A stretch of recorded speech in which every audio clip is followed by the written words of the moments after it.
So, ladies and gentlemen, with that, you're all welcome once again to the Digital Marketing Masterclass. This masterclass has been, prepared thanks to the African Digital Conference. We are organizing this masterclass, and we decided to organize this particular session after the conference because in the next 2 to 3 hours, we are going to focus our attention on digital marketing, okay? How it is being implemented. Now, in the conference, you actually saw how businesses, business owners, CEOs, they told you how they were able to implement digital marketing in their businesses and how digital marketing is actually shaping, businesses across Africa.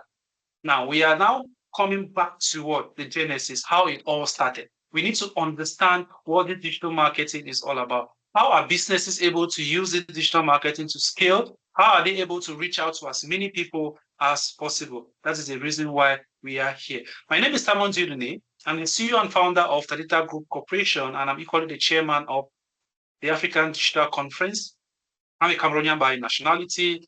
I'm currently in the United Arab Emirates, where I have been practicing as a digital marketer for the last 5 years. I have over 7 years of experience in the digital marketing industry. I'm equally an advanced certified digital marketing expert, a CPD certified digital marketing expert, and I'm equally an advanced digital marketing expert from London International Studies and Research. Then I'm equally a KHDA, that is UAE Certified Digital Marketing Expert, and I'm equally a digital marketing consultant here in UAE under Madina Al-Wadi LSC. So for other informations related to me, you can, you can visit my LinkedIn profile, and of course, you're going to get a lot more about me. So when it comes to some of my achievements and milestones, I have over 60,000 plus followers across all social media platforms, with the highest being TikTok, then Facebook follows. Then we have Instagram, LinkedIn, and the other social media platforms. So being part of the digital marketing industry has really been, it has been a tremendous journey. I can say it has really been a life transformation. And the reason why you see we are organizing the African Digital Conference, or we've been organizing the African Digital Conference for the past 3 years, is because we've seen how impactful this industry has been, and we are trying our possible best to ensure that we, pass this information to other African countries. It has really been, a tremendous experience, and I believe that in the next 1 or 2 years, we should be having 1 or 2 digital marketing professional or experts who actually started to, who knew nothing about digital marketing from today, and they became professionals in the field. And that has always been our goal, to ensure that Africa understands how digital marketing is being implemented and how their businesses can really scale from one level to another. So over the years, I've had experiences. I've been a speaker in different conferences, and of course, I've equally held physical events for the African Digital Conference. We've had one in South Africa, in Cameroon, in Madagascar, and in Egypt. So it has really been a tremendous experience throughout this period. Okay, so these are some of the events I've attended. Some are here in UAE, the Philippines, in South Africa, in Egypt, in China, in Indonesia, and so on and so forth. So I've really had that experience. And with that experience, I think it's very important that we equally share this information or what we've been able to get throughout this journey to other people who really want to gain more knowledge as far as this is concerned. Now, this training which you're getting today is being brought to you by Tadita Group Institute. It's a digital marketing institute. We are specialized in digital marketing only, and our main focus is to ensure that we impact Africa. We create professionals from Africa. So that is our main target. Okay, with the head office here in the United Arab Emirates, we have a branch equally in Cameroon, and we are hoping to expand our branches in other African countries. For now, we are training, or we are, creating certified digital marketing experts from other African countries, though we don't yet have, a physical location or a physical office in these countries. But again, remember, digital marketing is a global, you get global certifications from digital marketing. So no matter where you are, once you are globally recognized, you are globally recognized. You need to understand this. Is that okay? So Tadita Group Institute is a proven global standard digital marketing institute, which is out to create digital marketing professionals in the fields such as social media marketing, search engine optimization, content creation, copywriting, pay-per-click, web design, graphic design, and so on and so forth. We recognize certifications from UK and the United States. So Tadita Group Institute falls under the Tadita Group Corporation, where we have the TG Digital Agency, the Tadita Group Travels, the Tadita Group Consulting, and of course, we have the Tadita Group Foundation. Okay. And of course, we actually decided to create, it's actually a separate entity, but the main sponsor, or it is being powered by the Tadita Group Corporation, which is the African Digital Conference. Of course, we have our mission, our vision, which we are, trying to empower individuals and organizations through comprehensive education as far as digital marketing is concerned. Our main goal is to ensure that we create at least from now to probably we are currently 2026. We are hoping that by 2030 we should be getting at least 1,000 professionals, digital marketing professionals from Africa. Okay, we are not just talking about you taking one or two courses here and then becoming a professional. Out of all the digital marketing professionals we have globally, just 1% are Google certified. Just 1% are Google CPD certified. That's to tell you how important some of these certifications are if you decide to go in for them. For the past years, we've been able to create and certify digital marketing professionals across Africa and Middle East. We actually started training students from the Middle East few months ago. We started in November, and so far we are really, creating professionals in the field, and it's really becoming, impactful. Right. So the previous batch, which we had under Tadita Group Institute, started in November 2025. So they have 3 to 4 months to complete their training program. As you can see, we have most people who came in November last year were from the United Arab Emirates and, from other African countries as well. And of course, we are kicking off with the next batch in January. That is few days from now. When it comes to, Tadita Group Institute, we always make sure that we put smiles on our students' faces.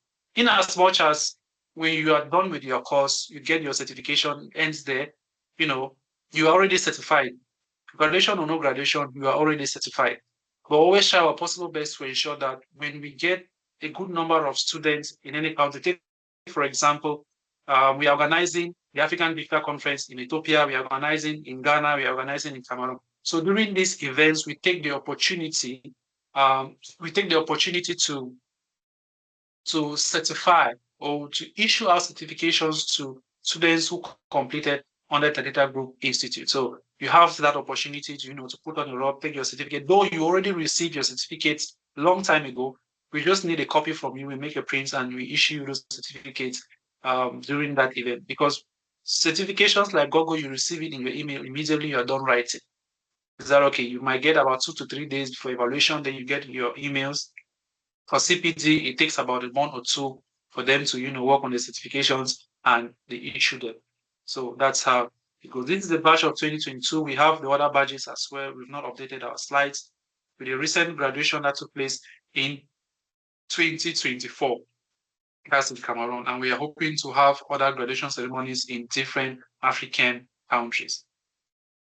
So once again, you are all welcome to this session. So like I earlier mentioned, when it comes to marketing, there are 2 types. We have traditional marketing and the digital marketing. So there were lots of lapses when it came to traditional marketing. One is that you cannot, specify the audience you're targeting. Take an example. If you want to advertise on a radio station, right? You pass your announcement on a radio station, you don't really know how many people are going to listen to that announcement. You cannot really take statistics to know or to analyze to know how many people are actually listening to that announcement. Your announcement might be targeting people between the ages of 40 to 50, but you cannot, decide who listens to the radio station. You cannot restrict people from listening to a particular radio station, which means that when you pass your announcement, everybody's going to listen to that announcement and they will decide if they should contact you or not. Another difficulty we have with traditional marketing is that when an announcement is being passed or, you see an advertisement on radio, you listen to an advertisement on radio or you see one on the television, what happens is that it becomes so difficult for you to contact the person who has created that advert immediately. Probably when you were listening to a radio station, you didn't have a pen or a paper, a sheet of paper to take down, to take down the phone number or email which you can contact them. So it became so difficult. And there are other challenges which we are going to talk about. And of course, digital marketing actually came to solve this problem. So digital marketing is the process of building and maintaining customer relationships through online activities. Customer relationship, building customer relationship is very important. I've not said digital marketing is when you sell products online. I've said it is the process of what? Building and maintaining customer relationship. Because when people trust you online, when people trust your brand, that's when they can make a deal with you. It's very difficult for someone to just see what you're advertising and you think you're going to make sales. That's why most of you get into contact with someone, immediately you are talking to that person about your product. I've had so many scenarios like that. I just said, because you've seen my contact in a particular group, you pick out my contact, you start sending me messages advertising your product or service, you will never make sales, right? You are invading someone's privacy. There was no courtesy at all. You do not even greet the person.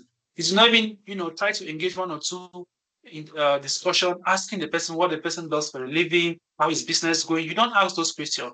The first thing you think about is pitching your business, which is very, very wrong. Is that okay? So what you need to understand is that digital marketing is all about what? You need to create that relationship. Okay, so you create a relationship through online activities to facilitate the exchange of ideas, products, and services. Once a relationship has been built, that's when you can now start exchanging ideas, products, and services that satisfy the goals of both parties. So, in a nutshell, digital marketing is what? Creating awareness online. You're either creating awareness online or you're advertising. Remember, there's a difference between advertising and sales. So, you're advertising online to a particular group of people or to a specific group of people or to a target audience. With digital marketing, when you're creating advertisement, you already know the group of people whom you want to show your advertisement to. For example, most of you attending this session now, coming from different countries, you did not see this advertisement by accident.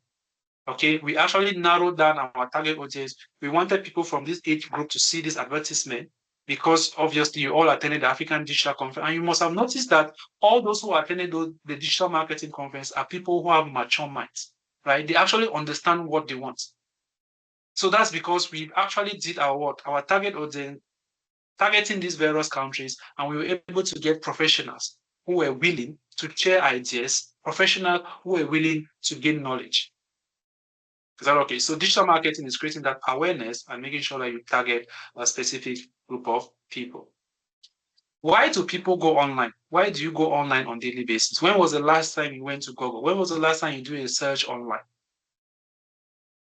Now, there are so many reasons why people go online. People go online if they have questions, if they're looking for help, if they want more information on certain individuals, organizations. Most of you go online, you're comparing two individuals, that's a very good reason for going online.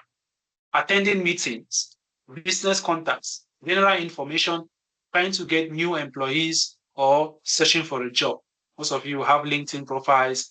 You always, try to see how you can get a job in that direction. So with the constant growth of the internet or the web and more people getting connected every day, digital marketing has become a necessity for many organizations. This includes small businesses that want to trade online and make a name for themselves on the web. Now, one thing you need to understand is that for small businesses, we always talk about small and medium-sized enterprises or small and medium-sized businesses. Traditionally, small businesses face difficulties creating advertisement. Trust me, they face difficulties creating advertisement. It's very expensive to place an announcement on a radio station. It's very expensive to place an announcement on a TV station. Not to talk of doing designs and printing and all of that. It's very expensive. But with digital marketing, you need little or no money to be able to, pass the information which you want. So the internet is crowded with information. You have a website. Can these people reach you that are searching the internet for answers? So as we kick off with the digital marketing class, there's one thing you need to understand. When it comes to digital marketing, we can't talk about it without talking about a website. So everything is centralized or everything is being surrounded. Everything surrounds a website. Is that okay? When we're talking about the various modules, you'll notice that each time we're talking, we are mentioning a particular website or another. Is that okay? Now let's talk about digital marketing, the various modules. What makes up digital marketing? Right. So I'm going to do that with some illustrations. I'm going to share another screen right now.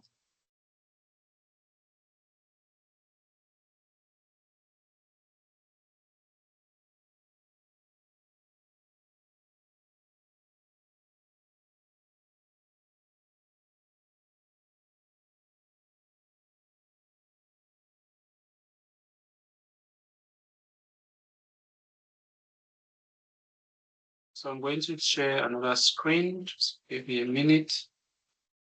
Stop sharing this one.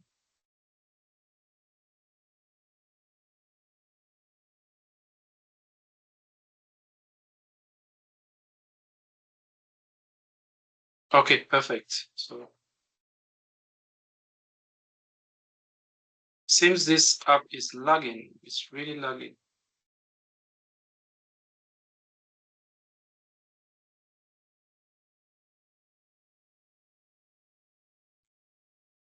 All right, let's proceed. So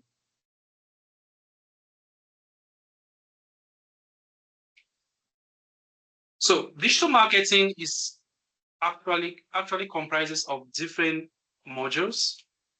Okay, so I'm going to be talking about the various digital marketing modules. We are going to look at these modules today. We have other tutors who are going to talk about some other modules, making sure that you really understand what digital marketing is all about. So we have the digital marketing modules.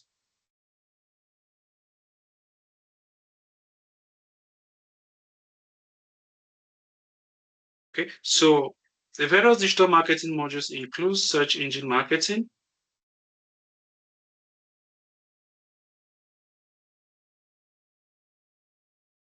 what we popularly known as search SEM. We have search engine optimization, popularly known as SEO. We have social media marketing.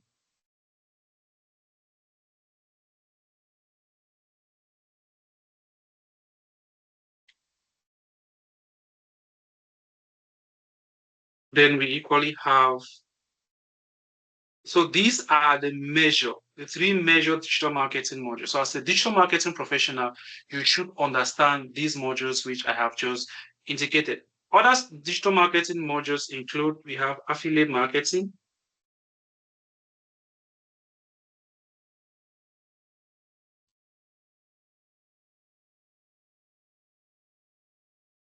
we have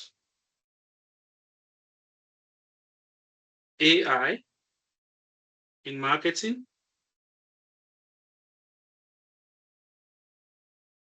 we have web design,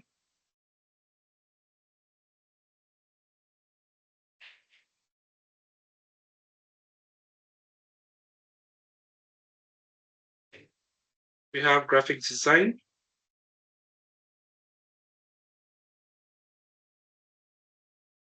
we have email marketing,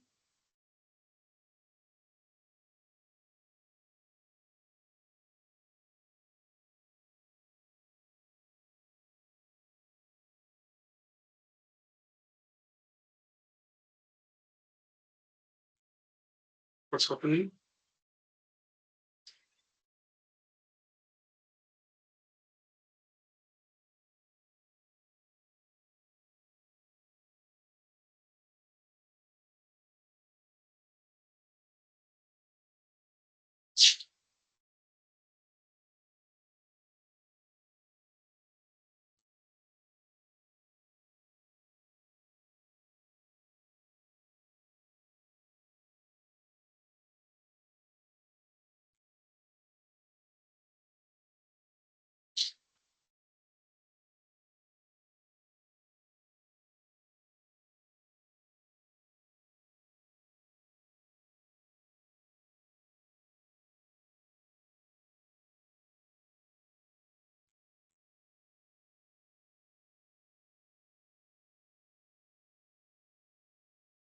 Just 1 minute, guys.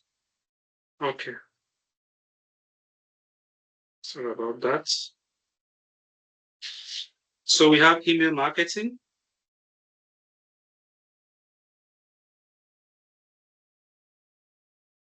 We have influencer marketing.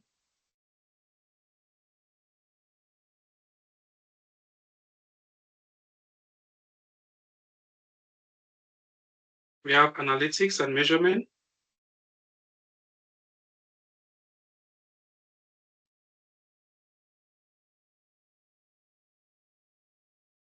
We have content marketing.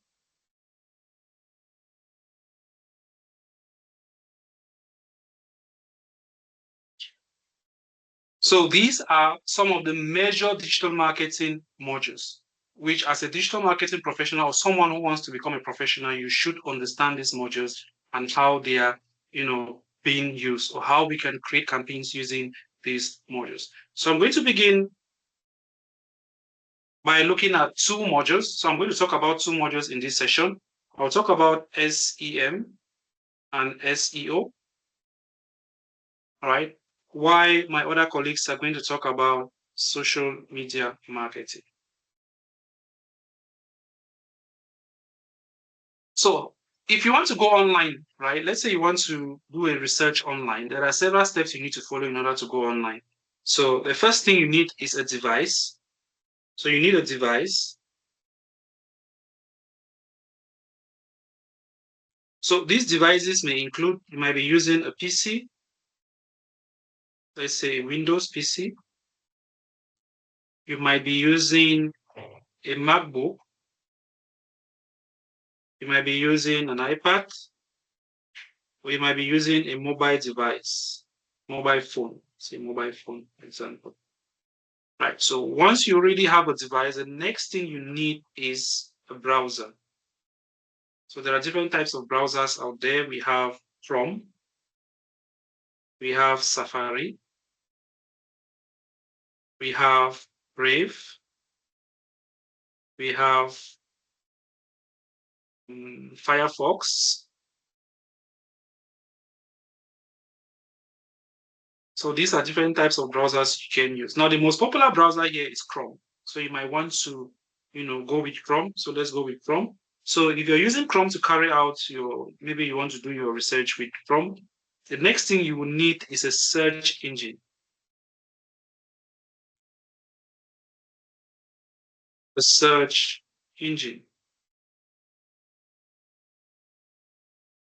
So when it comes to search engine, there are different types. We have Google, we have Bing, we have Yahoo, we have AOL, we have Axe. I missed out one browser here. We have Edge, Microsoft Edge browser. Okay, so once you've made a choice, let's say I decided I'm using a Windows PC as my device. My browser could be Chrome. I'm using Chrome, and with Chrome, I'm getting access to the search engine known as Google. Now, once I decide to use Google, I'm going to open the Google search engine, and I'm going to type in my search term, the word which I want to carry out my research or what I want to do my inquiries on, which could be, let's say, running shoes. So I want to do a research on running shoes, or I want to purchase an iPhone. So I'm trying to look for a company that actually does that. So I will type my iPhone here. So once I type this, I'm now going to click on my search button. Right? When I click on my search button, then I'm going to get several results. That's how you get access to a search engine platform. Or that's how you get access to various results on the Google search engine result page. Very important. Now, the next thing is, once you've done your search online, you're going to see a variety of results. There are different types of results you're going to see on a search engine. Now, let me just do that real quick so you can see. So I'm going to share another screen right now. Let's do that practically. So at this level, I am using, this is a Windows PC which I'm using. And in the Windows PC, I'm using the Chrome browser. This is Google Chrome. You can see a Google Chrome browser. So with the Google Chrome browser, I am getting access to a search engine known as google.com. I could still use the Google Chrome browser to get access to another search engine known as bing.com. Or I could use the same browser to get access to axe.com. Or I could use the same search to get access to yahoo.com. These are all search engine platforms. And as a digital marketer, you should learn how to create different ads with these various platforms.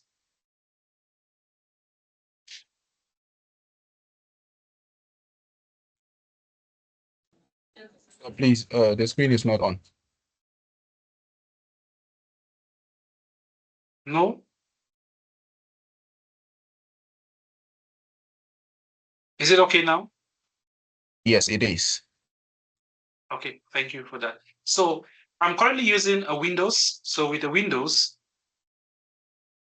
which is my device, I'll be using the Google Chrome browser. This is a Google Chrome browser already installed. There are different browsers I could use. I could use Edge, I could use Brave, I could use Firefox, but I decided to use Google Chrome. I think Google Chrome is one of the most used browsers out there. So I'm using Chrome, and the search engine which I'm going to be doing my research on is going to be Google. So I'll type here google.com. Or I could go with bing.com, or I could go with axe.com, or I could go with yahoo.com. Okay. These are different um, search engine platforms.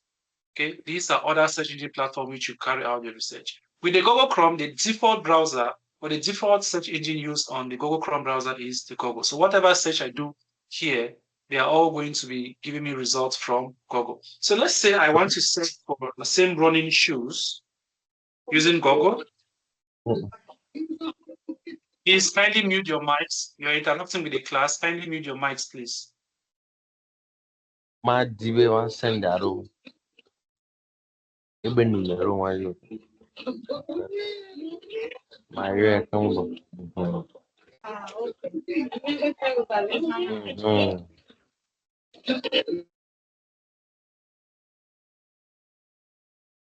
Please kindly ensure your mics are muted. Let me see if I can make somebody.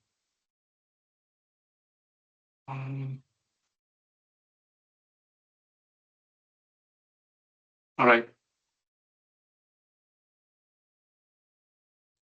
Sorry for that, please. Let's proceed. Please always make sure your mics are muted to ensure we have a free flow of the class. All right, so we've done a search here running shoes, and these are the various results which you've gotten.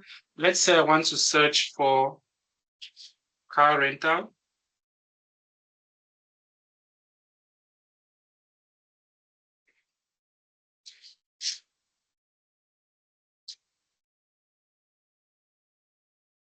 Or I want to search for rent a house.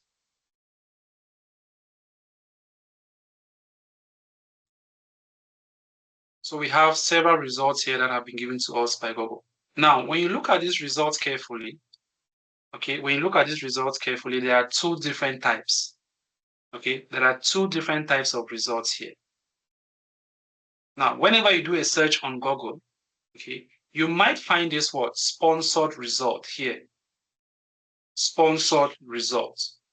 What does this sponsored result mean? It means that any information you get below this sponsored result, it means that these companies are paying for the services which are being rendered to them by Google. So whatever you see here are services which have been paid for. Is that okay? So these are called paid ads, because these companies have paid Google so Google can show this content on their search engine result page. This page which you see, the entire page right down, the entire page, this page is known as the SERP, which is equally known as the search engine result page. In the situation or in the scenario of Google, it is known as a Google search engine result page. Okay, generally it is known as a search engine result page. This is a search engine result page. This is a search engine result page. Is that okay? So on this search engine result page, there are different results. Okay, we have the paid results and the free result. How do I know that particular result is a paid result? Whenever you do a search, you either find the word sponsored attached to each of those results, or they will be placed under what? Sponsored result. So when you see sponsored result, this is the first result, the second, the third, and the fourth. And when you see the word hide sponsored result, it means that that is where the sponsored result ends. Whatever result we are going to see after that are all free results.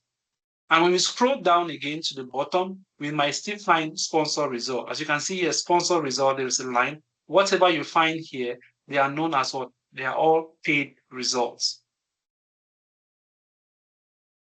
Okay, these paid results which you see here in digital marketing, we classify them under search engine marketing. And how did these results appear here? A digital marketer contacted Google and says, Google, we want to create a paid ad. We want to advertise our business, or we want to advertise the business of our clients.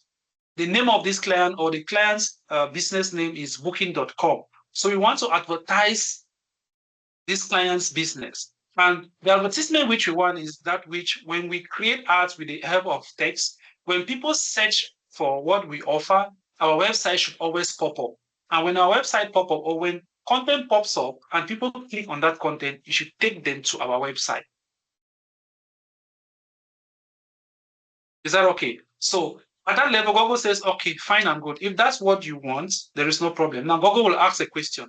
How much are you willing to pay for a click?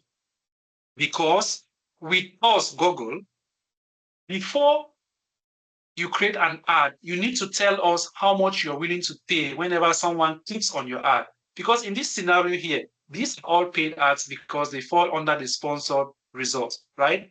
They are all paid ads. So when digital marketers are creating this ad, they already have in mind how much they are willing to pay when someone clicks on the ad. Which means that if I want Google to charge booking.com or Drive Yango or Rotana, I am going to just click on these ads. It will take me to their website, and Google is going to charge them for that click. That's what search engine marketing is all about. You are creating ads whereby when people see the ads, they are going to click on it, and it will direct them to your business, or you would direct them to your digital store. And what actually represents your digital store? Your website.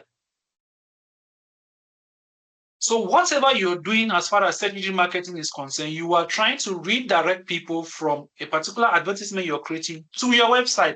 No other place than your website.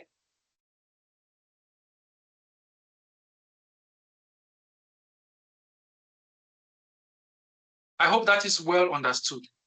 So once Google asks you how much you're willing to pay, and you say, okay, I'm willing to pay $1 per click, which means that as I am creating this ad, when someone clicks on the ad, you should charge me $1 for that click that has happened. Google will say, okay, there is no problem. The next question Google is going to pose to you is, on our search engine result page, which is this entire page you see here, we usually display 7 ads, maximum of 7 ads.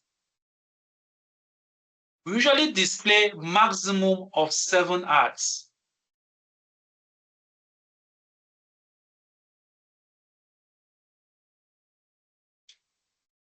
Is that okay? We usually display a maximum of 7 ads. Now let me change the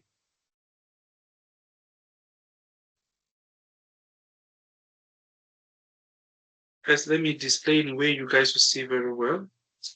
Let's start this one.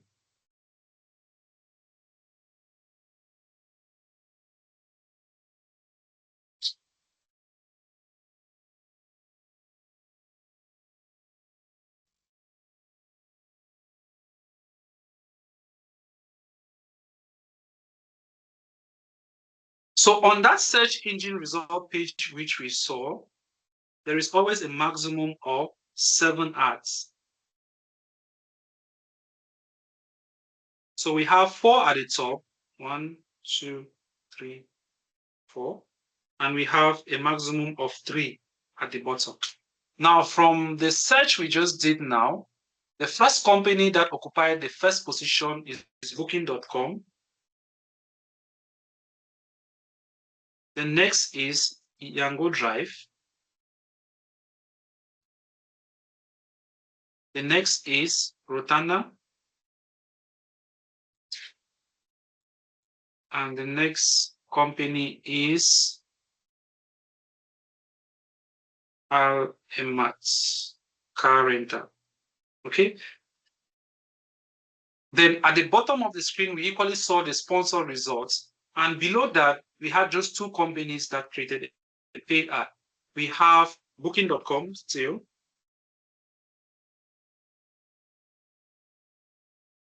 Drive.yango. So whenever you're about to create an ad as a digital marketer, Google asks you this question. You've already answered the first question that you are willing to pay $1 for 1 click. The next question is, which position do you want to appear? Do you want to appear on the first position, second position, third position, fourth position, fifth, sixth, seventh position, since there are maximum of 7 positions? So you are the one to take that decision. Now, these companies on these particular positions, they are not there by random. Okay. Booking.com is on the first position because they are probably paying higher for one click. So probably Booking.com is paying $10 for one click. And then Drive Yango is paying maybe $8. Rotana is paying $6. Al Emad is paying maybe $5. And then Drive Yango again, probably they are using a different keyword, but that means the same thing. They are paying for that particular keyword, they are paying maybe $4, and Booking.com is paying $3 again here. Is that okay? So for you to choose a position here, you have to determine it by the amount you're willing to pay. So let's say I want to get into the market as well. So I am Airbnb, and I want to get into the market. So I want to advertise. So I'll get into the market. I will check how other companies are paying per click. And I will look at it. I will decide that, okay, since Booking.com is paying $10, if I want to occupy the first position, it means that I have to be beating above Booking.com, which means I should be going for 10.1, 10.2, 10.3, or even $11. So if I decide that I want to pay $11, what happened? Google is going to now place me at the top because I'm bidding higher than any of these other companies, and they are going to give me that first position. So automatically, I will take the first position. Booking.com will be second, this will be third, and this will be fourth. Remember, I earlier mentioned there are 7 positions, right? Now, one thing you need to understand with this position is that you can never have above 4 on the top position, and you can never have above 3 at the bottom. Is that okay? That's why when we did the search you saw, we had 4 companies, just these 4. Okay? Yes, we had just these 4 companies on this first position. And the rest of the companies now will be moved downward if you are not. Please, someone's mic is on. Kindly mute your mic.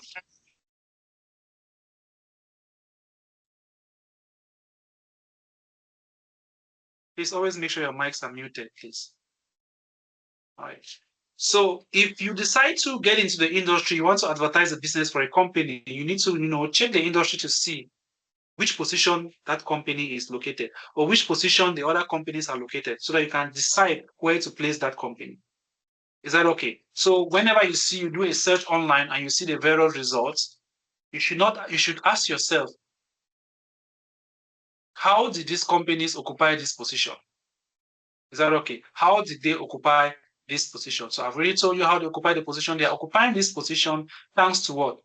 Thanks to the amount which they are willing to pay for each click.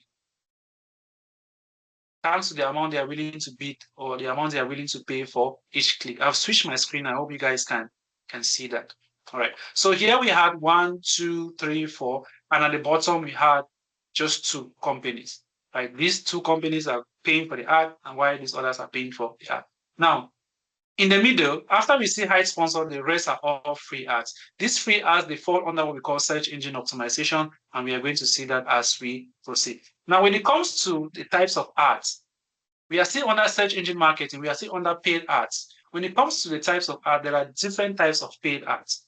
The first type is what we call text ads. Text ads are those ads which always appear in the form of a text, and they always appear on search engine platforms only. Okay, you only see them on Google.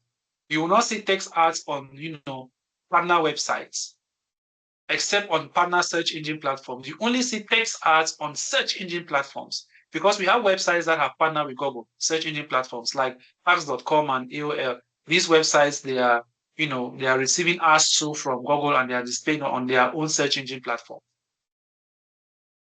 Is that okay? So for text ads, you only see text. No image is being attached to it. There are only text images. No images are attached to it. Is that okay? So this is known as a text ad. The next type of ad is what we call a display ad. Now, a display ad actually appears on partner websites. Now, you must have heard people saying that they are bloggers. They create content to make a living. They create content on their websites. You go to their website, you read blog posts, articles which have been written, right? Now, how are they being paid for writing content on this website? Are they just doing it for free, or they don't have something doing and they are just there writing articles. No, that's not it. What happened is that these websites create content on their websites, right? These people on these websites, they create content on their website, make sure that many people visit the website, as many people as possible visit the website on daily basis. Now, once they have noticed that they are drawing a lot of traffic, they are going to sign up now to Google AdSense. This is a program that has been designed for bloggers, those who want Google to use their website to create advertisement. So what Google does is that Google is going to, seek out people that own websites. That if you have a website that draws a lot of traffic, you create content on daily basis, and you get thousands of people visiting your website, come and make a contract with us. What will happen is that we are going to use your website and be displaying image ads. So when people are seeing those image ads, we are going to be paying you. So where is the money coming from that you use in order to pay these bloggers? Digital marketers creating the image ads are paying Google for the service. Google will take a portion of that money and give it to the bloggers. That's the same scenario that happens with YouTube. Okay? Don't think that people just create content on YouTube and YouTube pays them. Where does YouTube take the money from? Are they philanthropists? Do they own are they running a charitable organization? No. Google is taking this money from advertisers. It's taking this money from digital marketers that have created ads. Is that okay? So let's talk about the display ad before we get to the video ads. So for display ads are only being displayed in the form of image on partner website. For example, this is a partner website. Okay, this particular website has partnered with Google. Their job is just to create articles, things that are happening around the globe. Is that okay? But what happened is that Google has partnered with them, or they have partnered with Google, and Google is using that website to create advertisement. This is an ad coming from Google. Okay, a company known as Trip.com created an ad on Google, and Google is now showing this ad on this particular website. If I hover my mouse over here, you see ads by Google, right? You see the ads by Google, which means that Google is the one showing this ad on this website. If I hover my mouse here as well, and I zoom it again, you're going to see ads by Google, which means that Google is in charge of this ad. Google is actually taking these ads from digital marketers that have created it on a Google ad platform, and they are now displaying this ad on this website. That is how the owners of this website are being paid, because Google takes from the advertisers and share with those who are, displaying the ad. The next type of ad is what we call the YouTube ad or the video ad. Have you noticed a scenario where you're watching a YouTube video and each time you're watching that video, you keep getting interruption? If you're from Nigeria, you must have witnessed that as many times as possible. For other African countries, just a few actually see paid ads, just a few. When I'm in Cameroon and I'm watching a video on YouTube, I hardly see video ads. I can watch a video from the first minutes to the last minute, and I will not have any interruption. But here in UAE is the opposite. By the time I click on any video right now, to watch an advertisement for about 5 seconds or more before I can continue watching my video, right? So I've seen a skip button right here. So I can now skip. This is an advertisement, or it's known as a video ad. Only when I skip this ad, then I can see my video. That is the job of a digital marketer, which means that you can make so much money on this by helping businesses that have created content to advertise their businesses on YouTube. Is that okay? So you will be paid for that service, while the client who has paid you will be receiving clients from the video which you've created. And these videos which you've created on YouTube and you've created a paid ad for, clients who see the advertisement and they are happy with it, they are going to be redirected. They will be redirected to your website. Very, very important.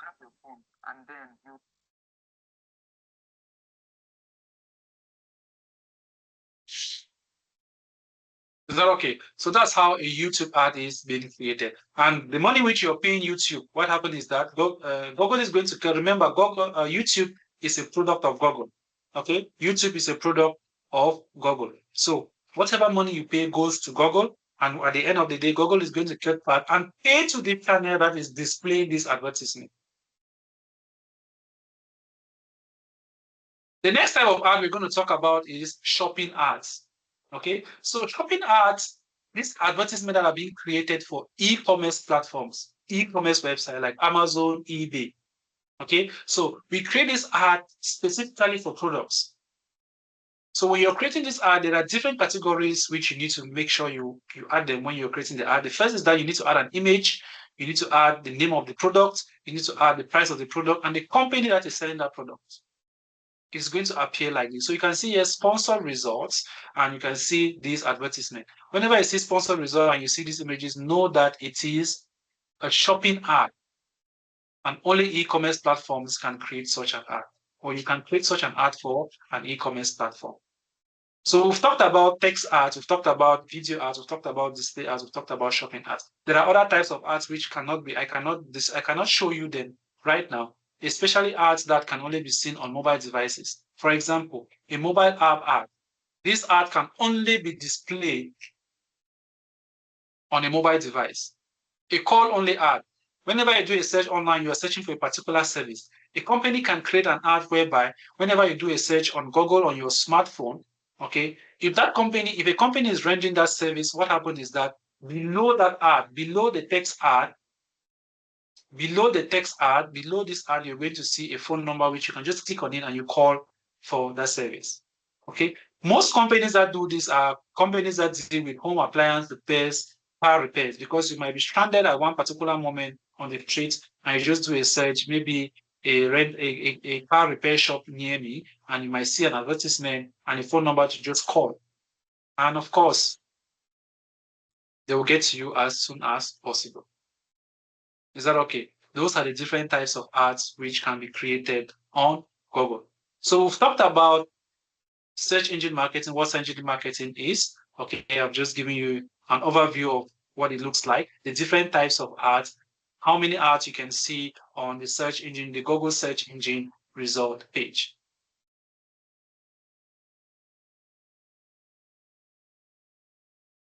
Perfect. So I'm just going to go through the slides very fast. I'm sure we've really discussed everything, so it'll be very easy for you to understand. So fundamentals of SEO, let me just get to SEO at once. So search engine marketing is a form of internet marketing that involves the promotion of websites by increasing their visibility in search engine result pages, as SERP, which I just mentioned, through paid advertisement. So search engine marketing is a paid ad. When we hear search engine marketing, know that we're talking about paid ads. Search engine helps businesses to reach their target audience quickly and efficiently by appearing at the top of search results, driving immediate traffic and conversion. Components of search engine marketing, we already talked about this. PPC advertisement, ads that appear on the search engine result page when users search for specific keywords. Advertisers will pay each time a user click on the ad, hence what? PPC, pay per click. Pay per click simply means these companies will pay when someone clicks on their ad. We talked about display ads that will appear on the partner website, display partner websites. Okay, we talked about the shopping ads where I mentioned images, price of the product, a combination of both text and image. Then, of course, video ads is all about YouTube ads. There are different types. We have the bumper ads, skippable ads, non-skippable ads, the in-stream ads, and so on and so forth. Different search engine platforms. We have the Google ads, the most popular search engine platform, offering PPC, display shopping, and retargeting. We have Bing. You can create ads as well on Bing. We have social media advertising as well. There are social media platforms that you can equally create a PPC advertisement on it, and other networks. Advantages is very fast. Immediately you create an ad on Google, once it's approved, you'll start seeing results immediately. It is great testing platform. It's a great testing platform and can be highly targeted. Okay, you can run the ads at any time of the day. You can target any area. Okay, you can use keywords and key phrases as well. Content network, that's Google. Immediate feedback. Once people start seeing your ad, they can get back to you immediately. There is no gestation period. Gestation simply means that immediately your ad is being created and approved, there is nothing like a cooling period. That means it will take some time before you start seeing results. You start seeing your results immediately. Disadvantages. The first is that you have to pay for it, right? It's expensive as compared to free ads. There is no guarantee that you get results. People might see your ads, but if your products are not, interested, if they are not really interesting or your services are not that good, they will not contact you. A lot of scammers use this particular method to create ads fake advertisements where they scam people. So there's a lot of fraud when it comes to this. It's expensive. It's complicated. You need weeks to be able to understand how to create this ad. We've talked about click fraud already. You are going to pay for the services regardless on any sales, which means that when you create an ad, immediately someone clicks on it, you are going to pay for that. Even if you don't make it, even if you make a sales or you don't, you are still going to pay for that service. There's what we call a bidding war. I already explained that to you. But before you create an ad on search engine marketing, what happens? You need to go and check how companies are paying for one click, right? So you need to check, know how much they are paying, and you decide how much you're willing to pay.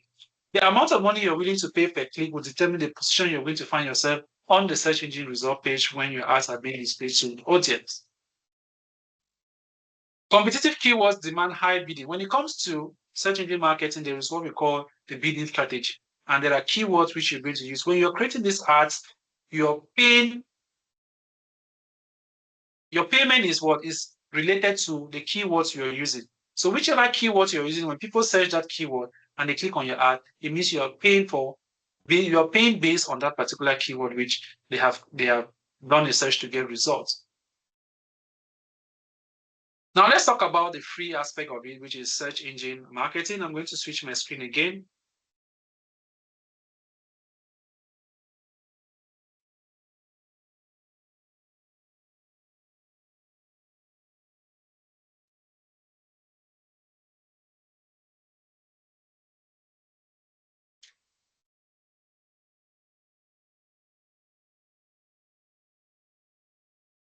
I'm sure you guys can see my screen, okay?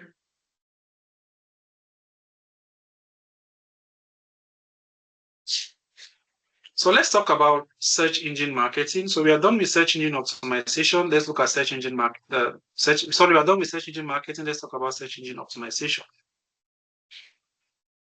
So search engine optimization are those ads which are in between the paid ads which we initially saw, right? So we looked at this and we said paid ads are always at the top and at the bottom. Now, those companies that are in the middle, those companies that occupy this position, these ads are here thanks to what we call SEO or search engine optimization. And they are all what we call free ads. These companies are not paying for their ads to be shown on the search engine result page. Now, how is this being done? The first thing you need in order to optimize, in order to create free ads on a search engine platform is that you need a website. Without a website, don't talk about search engine marketing. Without a website, don't talk about search engine optimization. Without a website, don't talk about 70% of social media marketing. Is that okay? So you need a website. And once you've created a website, you need the services of a search engine optimization specialist. There are some web developers who know website optimization, which is good. Okay, but if you don't know, then you need the services of a website or a search engine optimization specialist. So after creating the website, you need to optimize the website. Now, when a website is being created, it does not start show on Google immediately. For example, if I'm creating a website for a company known as AB Furnitures, let's say I create a website today, right? And I put a lot of content. If someone goes online and type AB Furnitures, the website will not show because the website has not been optimized. And if you don't optimize that website for the next 5, 6, 7, 8, 9, 10 months, the website will still not show. So you need to optimize the website. You need to ensure that that website starts indexing. And that's what we are going to be telling you now. Okay. So once a website has been designed or has been created, you need to optimize the website. Now, when it comes to optimization, there are three types. We have what we call on-page, off-page,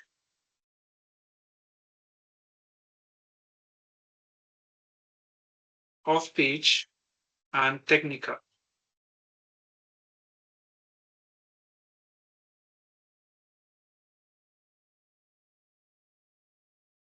Now, for on-page SEO, those are the things you'll be doing at the back end of a website.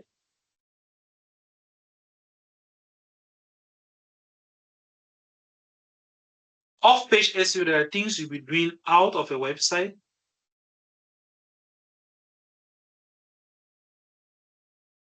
While technical SEO just has to do with flexibility. the things which you're going to do to ensure that the website is flexible. When I talk about flexibility, I'm talking about speed. I'm talking about the speed of your website, mobile friendly, and so on. Is that okay? Now, let's look at on-page SEO. On-page SEO simply means the things you're going to do at the back end of a website to make sure that that website optimizes. Now, this is the core. When it comes to search engine optimization, on-page SEO is the core because those are the things that Google actually wants to see at the back end of your website. What content have you placed at the back end of your website? Is this content good for the audience? Have you been able to make sure the website is well optimized? And what are these things? What are some of these things you need to do to ensure that your website is well optimized? Now, you need to follow some rules which have been laid down by Google, which are known as the WSO, equally known as Web Structure Optimization.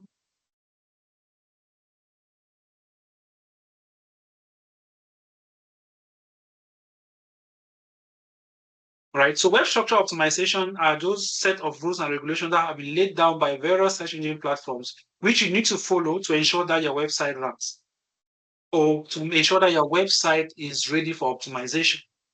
What are some of these things? You need to make sure that you have the most important pages of the website.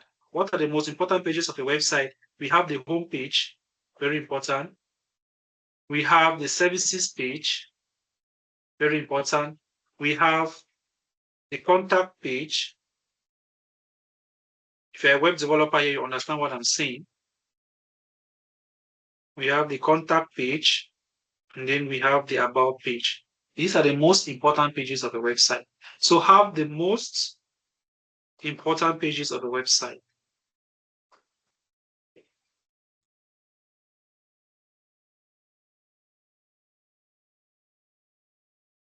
Another thing you need to do is to ensure that you have what we call event buttons. There are some websites that when you visit now, you're going to notice that they have WhatsApp, right? They have WhatsApp. They equally have maybe live chat. These are known as event buttons. Those buttons that can enable people to get to you immediately. You have that direct one-on-one discussion with them. It means that you're actually building a level of trust. That website should have at least 300 words on each page. This is not compulsory, but if you have the opportunity to add up to 300 words on every page of your website, like the home, services, contact list, is very important. Okay, once you do that, your website will, you'll be increasing the optimization level. Make sure you create the blogs, creating blogs. So blogs have to do with what? Articles. These are things that drive a lot of traffic to your website. A lot. So when you create a lot of blog posts, Google is going to be doing what? Google will be showing your website to other people with the help of the blog post which you've created. Make sure that your website has a logo and what we call the favorite icon, the fab icon. You notice that whenever you're browsing or you're opening different websites, at the top of your search bar, those various tax bars, you're going to see the logo of the various websites. They always appear at the top. Okay. Make sure that your website is secured.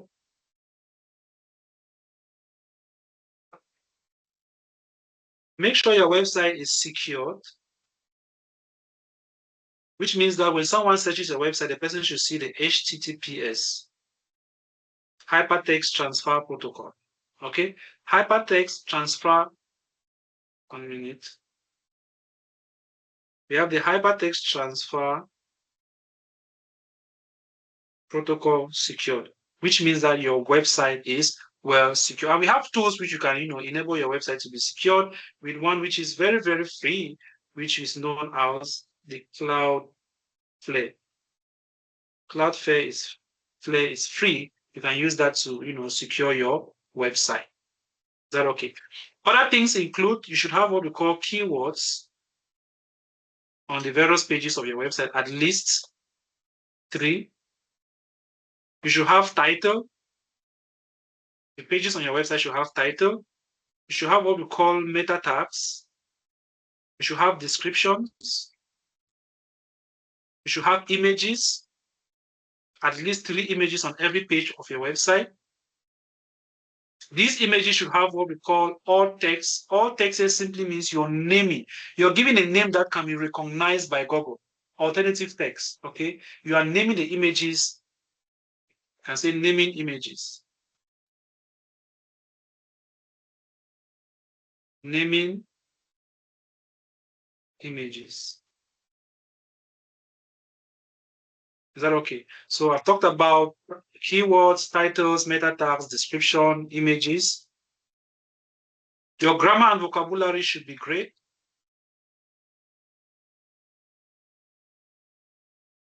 And vocabulary should be great. You should avoid what we call plagiarism. Plagiarism simply means you're copying content from another person's website and you're placing it on your own website. Google is going to penalize you and your website might never be indexed. That's what most web developers are doing, especially web developers that have not learned search engine optimization. So when you say, okay, if someone contacts you that he or she wants to create a website, first question you should ask that client is, do you have maybe your project or your business plan or content about your website? You need to get all those information, for your about page, your contact page, services which are being rendered, a little bio, description about your business. There are so many of them. Web structure optimization, if you have to list them, they are going to fill, about 2 or 3 pages. But these are the essential ones which you need to do at the back end of every web page. Now, when it comes to search engine optimization, if you're using a content management system to design your website, such as WordPress, which of course 70% of websites today are being designed by this particular tool, WordPress. Okay, you can use tools like Yoast SEO or all-in-one SEO. But I always recommend this one. It is more flexible because as you're optimizing the website, they are telling you what is lacking, what you need to do, and what you've not done. Is that okay? So Yoast SEO is far more better, or you can go with all-in-one SEO. After optimizing the website, the next question is, how do you invite Google? Or how does your website optimize? Does your website start optimizing after you've done all of this? No, it doesn't. You need to invite Google to visit your website, to scan your website. So once your website has been optimized, so this is an optimized website.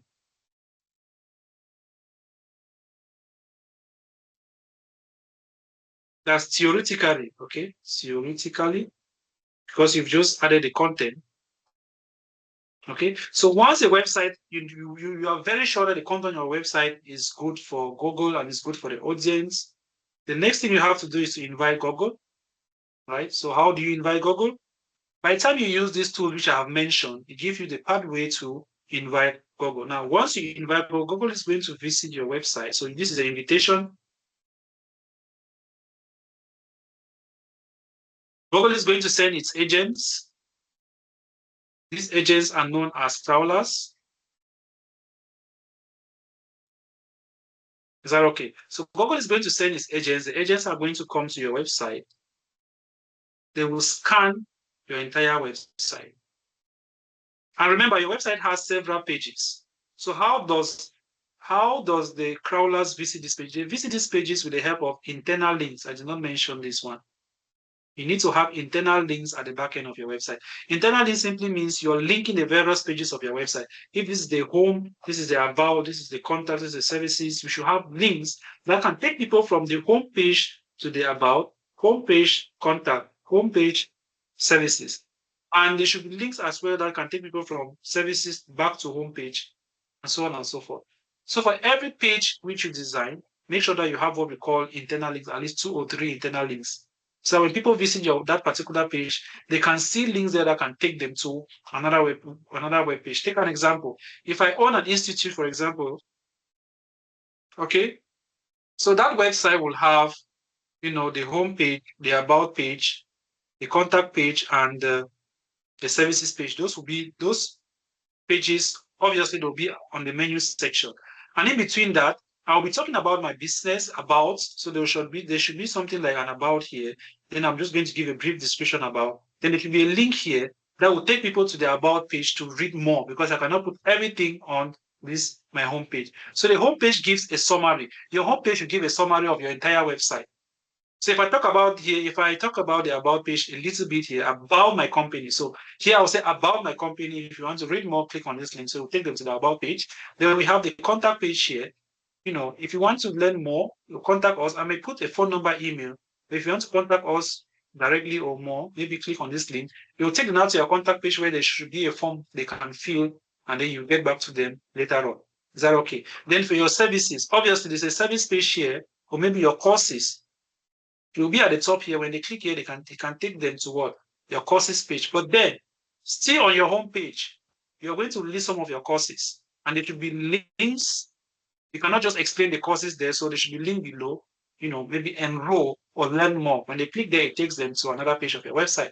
Those are internal links. Okay, so when travelers visit your website, they move through these pages with the help of these internal links. They will scan the website, make sure that every content is great, and they are going to report. They'll get that content which I found on your website, get what they want. They report back to Google. So when they report back to Google, Google is going to analyze the content which has been given to them. After analyzing what happened, Google is now going to decide if your website is ready for ranking or not. If Google is satisfied with your content, then your website will start ranking, right? And when your website starts ranking, it is always going to appear in between the web search engine result page. So you're going to have SEO here, while the paid ads will always be at the top and the bottom. That's what on page SEO on page is all about. There's no additional thing. Everything which I've explained here. If you're a web developer and what I've explained right now, you can do that. Trust me, you've been able to optimize your website by 20% without even going through a search engine optimization training program. If you're a web developer, we take this very seriously. Just do this at the back end of your website, then you are good to go. Even though there are other technicalities, but basically what I've just explained now is good for you. Is that okay? So obviously you need a website in order to do all of this. Now, going back to which page? This one. Going back to the various types, we've talked about on-page. So off-page SEO is the next. So for off-page SEO, there are things which you're doing out of a website, but it equally helps to rank a website. It helps to optimize a website. Okay. So majority of the things you'll be doing out of a website is article creation.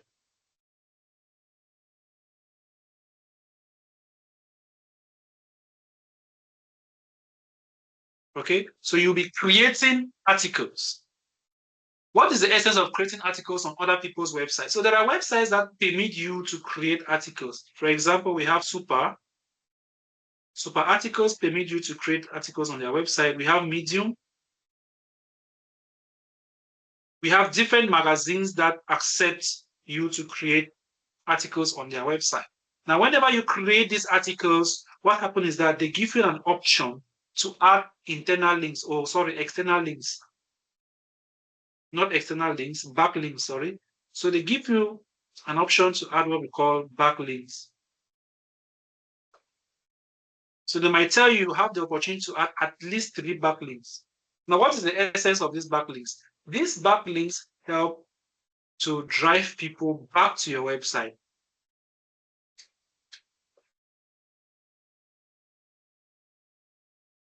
So backlinks help to drive people back to your website. After creating an article, especially affiliate marketers, what affiliate marketers does is they usually create articles on different websites talking about a particular product. They are reviewing a product. Okay, so after reviewing the product, they are just going to go somewhere and say, if you want to learn more, or if you want to purchase this product, just click here and we'll give you, and it will redirect you to a website where you can get maybe 50% discount or 20% discount. So you'll be redirected to your website, okay? And that way you'll be driving more traffic. Remember, crawlers are moving with the help of links. So a backlink is taking people from other websites to your website, Internal links are taking people from one page of your website to another, while external links are taking people from your website to other websites. I don't know if you understood what I'm saying. We have backlinks.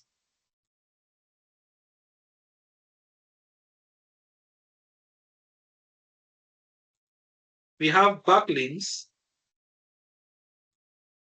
We have internal links.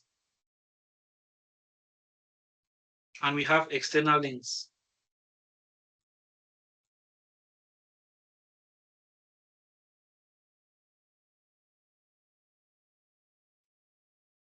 Is that okay? Now, for backlinks, they have to drive traffic to your website. Drive traffic to your website. Internal links move from one page to another in my website. So it's still in your website, you're moving from one page to another. While external links are what? Are driving traffic from my website to other websites. Is that okay? That's the difference between backlinks, internal links, and external links. So don't get confused. Is that okay? So for off-page SEO, those are things you're doing out of a website, driving traffic to your own website. So you're basically focusing on creating articles, and content marketing or content creation plays a vital role here because you have to be creating content. You need to know where you can generate good content, how to spin the articles and you use them on your articles on this website so you can drive traffic to your own website. Then technical SEO just have to deal with you trying to fix some certain things which you could not do under internal or external, or you did them under internal and external, where you're still facing some challenges. For example, the speed of a website, technical SEO will tell you that your website is very slow, right? What should you do? They might tell you that the images or the videos on your website are very heavy, right? Some of those solutions can be solved externally, while others can be solved internally. For example, if the images are heavy, you can compress them externally, then you import back to your website, or you can compress them at the back end of your website. And compressing at the back end of your website has to do with what? SEO, on-page SEO, because you'll be doing that at the back end of your website. Compressing that externally has to do with what? Off-page SEO, because you'll be doing that out of your website and then you're bringing it back to your website. That's why sometimes I just consider that we have on-page and off-page, because technical will tell us what the problem is, and then we can solve the problem internally or externally. Is that okay? So that is what search engine optimization is. Now, the entire process, this entire process here, moving from the time you optimize your website, you invite Google send its crawlers, the crawlers report back to Google, and Google start ranking your website. The entire process is known as indexing.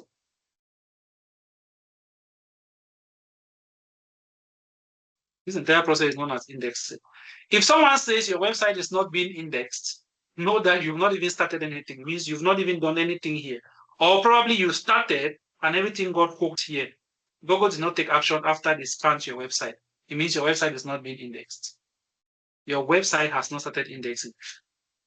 If your website is not indexing, it means your website is not ranking. If your website is not ranking, it means that your optimization process has not been done correctly. That is what SEO is all about. Is that okay? There is no magic to it. So you hear the word SEO, know that you're talking about optimizing a website. SEM simply means you're creating paid ads to ensure that you get better results. Any question? Before we proceed, any question? Questions?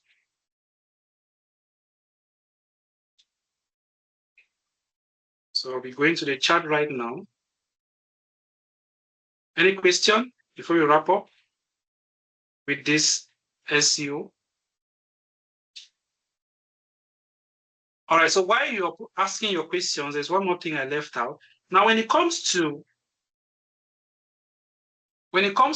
SEO and SEM, there's what we call search terms and keywords. Okay. Now, when someone goes online to do a search online and he types the word running shoes, when he types the word running shoes to the audience, the person who is doing the search, this particular word here is known as a search term. So I could ask a question: what search term did you use in order to carry out your research? You're going to give me that the search term I used was running shoes or rent a house. Now, when a digital marketer uses this search term to create an ad or place this search term at the back end of their website, it is known as a keyword. So to a digital marketer, it's known as a keyword. To an audience, is known as a search term, which means that the audience's search term must match up with our keyword if we want our ads to be shown to that audience. Okay, search term must be equals to keyword.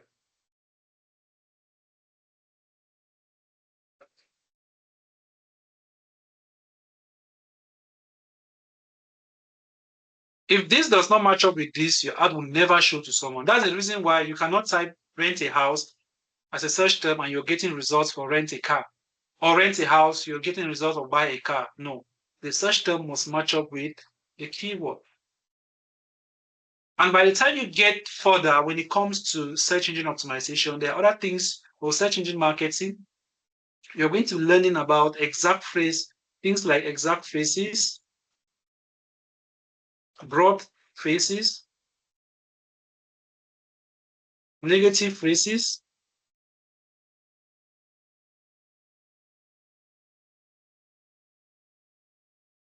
and match phrases.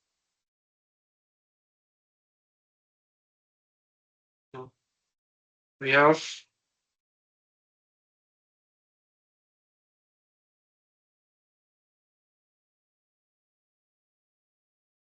exact phrase, we have exact, we have broad, we have negative, and of course we have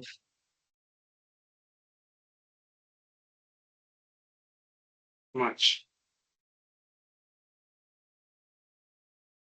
Any question? So let me get to the chat so I can pick up some questions if there's any.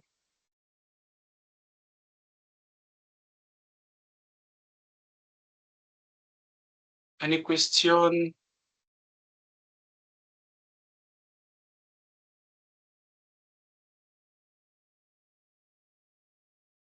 Someone asked a question. Google is a browser and a search engine, right? No. There's a difference between Google and the Google Chrome. Initially, we didn't have Google Chrome, right? Google Chrome came after we had other browsers. We had Firefox, we had Mozilla Firefox, we had the Yahoo browser and stuff like that. No, we had the Microsoft Edge and things like that. So Chrome is the browser. Google Chrome is the browser, while Google is the search engine.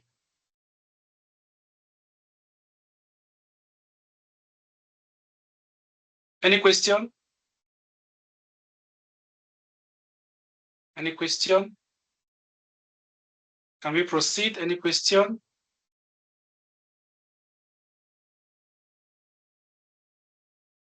All right, so we've looked at search engine marketing, search engine optimization. Now we'll be moving on to social media marketing, and this will be handled by, we have two tutors to handle that. We have Bime Lira and Donkey Derrick. I don't know if they are ready.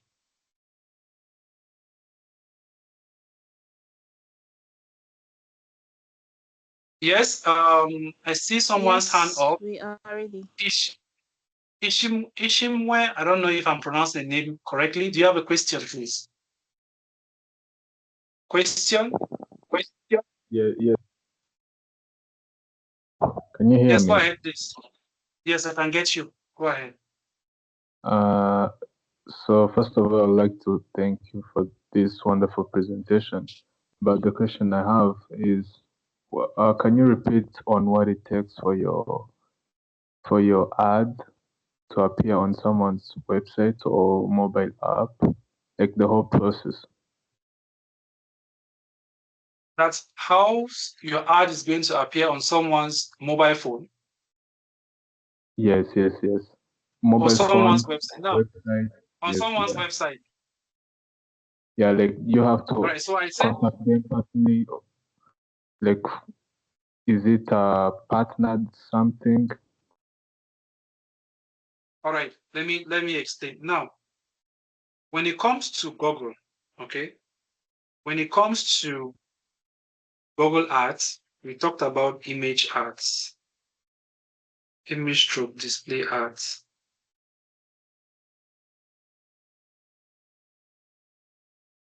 We have people that own websites and they have partnered with Google. We call them Google display partners.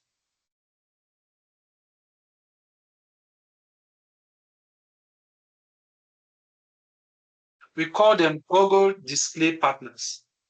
So what happened is that these companies or the owners of these websites, they partner with Google. So Google will use their websites to be showing paid advertisement. So we as digital marketers, our main goal is that we want to create image ads. So we will design our image, very beautiful image. We put all the content that we want on that particular image. Then we create a paid ad on the Google platform.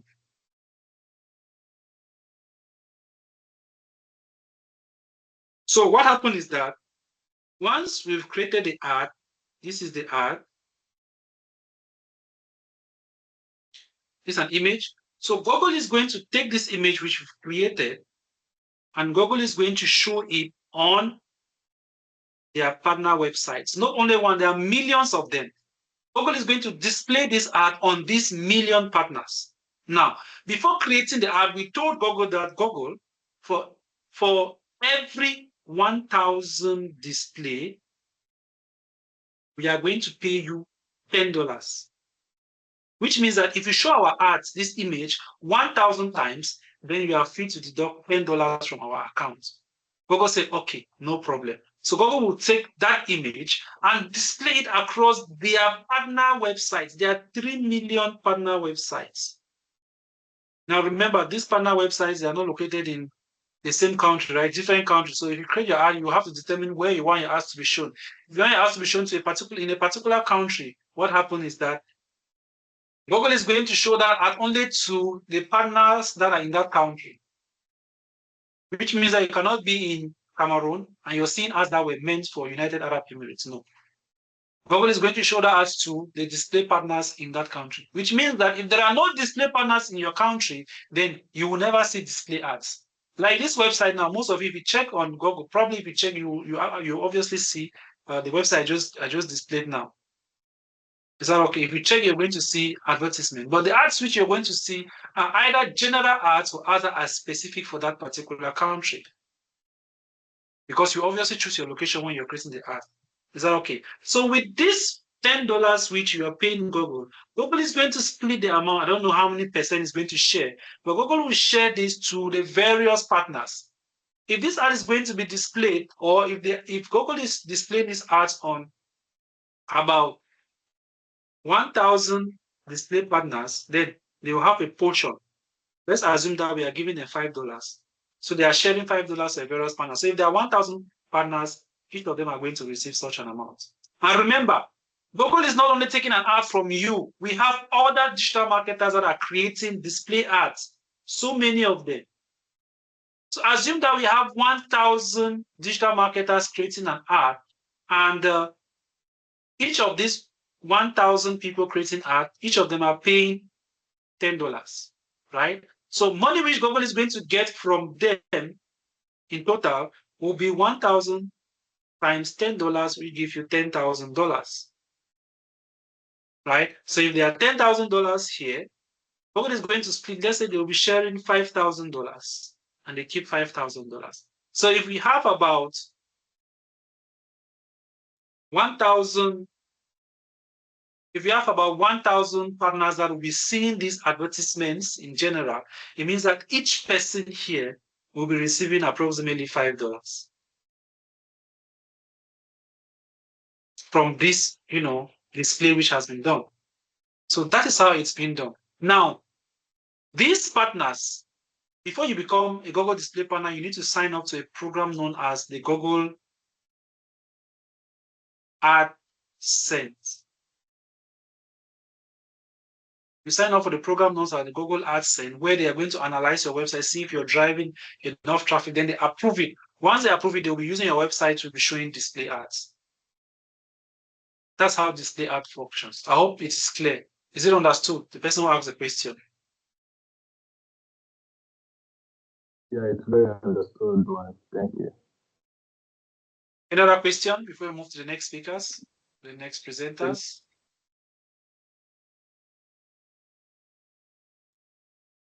Any other question, please? Someone is asking, my concern is on the previous session we had last week. Please, we are talking about this session right now, so we have nothing to do with any other session that passed. Please, if you have any question related to a previous session, you have to ask that question later. All right, so thank you all, and we're moving on to the next speaker.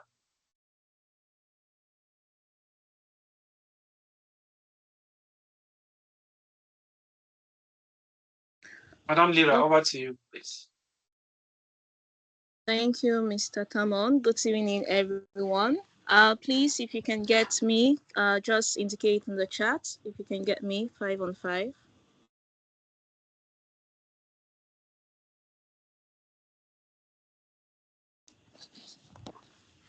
Okay, perfect. So, good evening once more, good afternoon, good morning, wherever you are. And it's such it's an honor to be here again to share with you with respect to digital marketing and what it is all about. Now, I believe most of you have heard about digital marketing.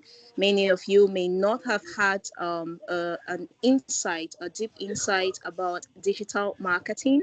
And that is why we decided to organize this session for you so that you can be able to know more about digital marketing. We live in a digital era, and so whatever you're doing, if you are not yet online and using the online tools to your benefit, then you are actually missing out on a whole lot. And that's what many of us we are still at. And that is why we saw it's necessary that we should organize these sessions every now and then to get all of us informed about digital marketing, about the latest trends, so that we can all be informed and move forward. So, Mr. Tamon has already spoken on the two major modules of digital marketing. I believe each and every one of us right now, we know what is digital marketing. The three modules that make up digital marketing, the three major modules, which is search engine optimization, search engine marketing, and social media marketing.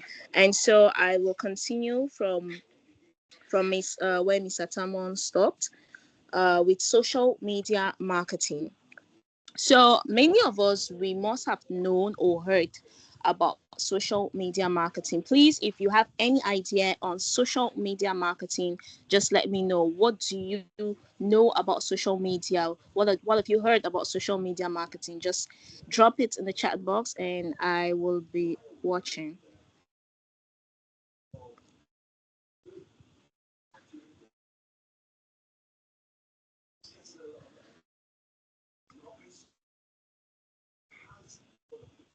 So anyone who has heard about what do you what I know we all have heard about social media marketing, but what exactly do you know about social media marketing? When you hear of the term social media marketing, what comes into your mind?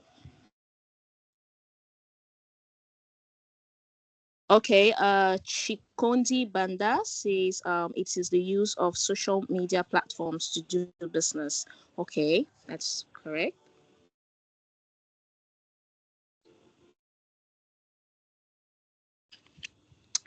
Okay, so like we say, when we talk about social media marketing, we realize that it is three words which we can actually divide them into two words. We have social media and we have marketing. And so, for you to be able to understand what is social media marketing, you need to understand what is social media and you need to understand what is marketing. Then, joining these two together, you will be able to understand exactly what is social media marketing. So, first of all, when we talk of marketing, marketing is simply a managerial process which anticipates and identify and satisfy consumers' needs and wants profitably. And it is just all about identifying a particular problem and then you're trying to see how you can solve it. Every entrepreneur, every business owner, they started by identifying a particular problem in their environment and then they realized that they had a solution to it. So they were like, okay, if I have the solution to it, why don't I offer it, and so that process of trying to offer it, that process of making people to know about that solution that you have, that process of creating awareness, increasing reach, it's all in the aspect of marketing. Okay, and now when we talk of social media, what does social media mean? Social media, it simply refers to the content-based websites and applications that are designed to allow users to interact with each other and content quickly, share content quickly, efficiently, and in real time.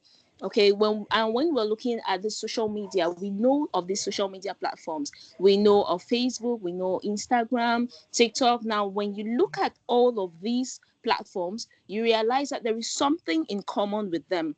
They allow us to be able to interact with each other, to be able to share content with each other quickly in real time. When I send a message on WhatsApp at this moment at 7:58, the person that I am sending it to, wherever the person is, the person receives it immediately.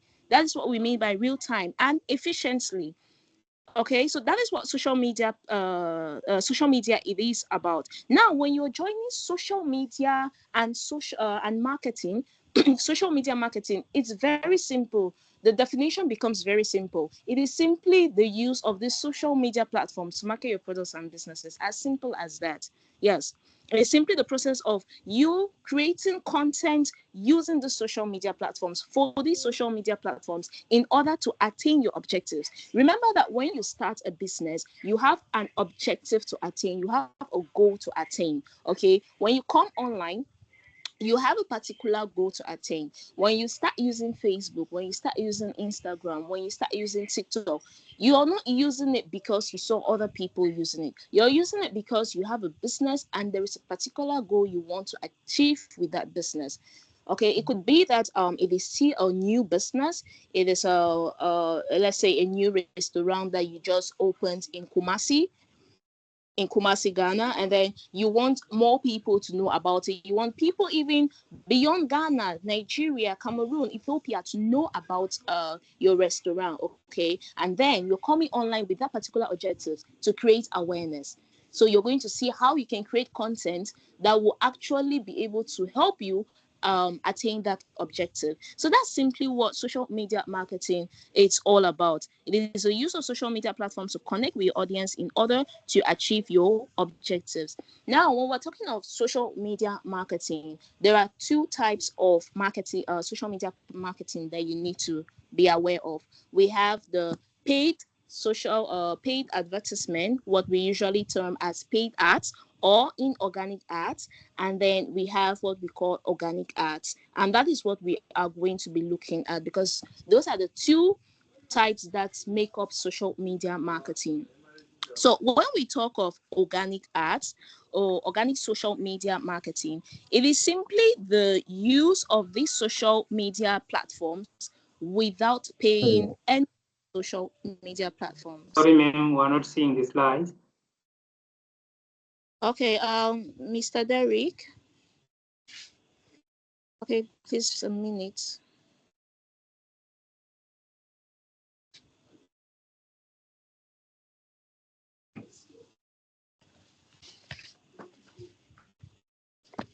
Just a minute.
All right, just continue. I will share from this side. I think Derek has an issue with the slides. I'm going to share from here. Just 1 minute. Okay, thank you.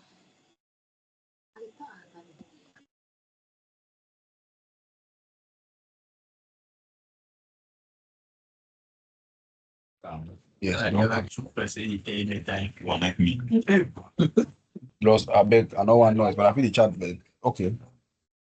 Please kindly mute your mics, please.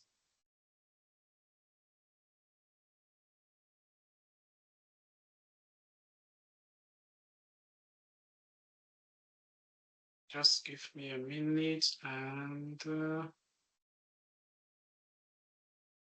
Okay, thank you. It's now okay. Okay, thank you so much. Sorry for that glitch.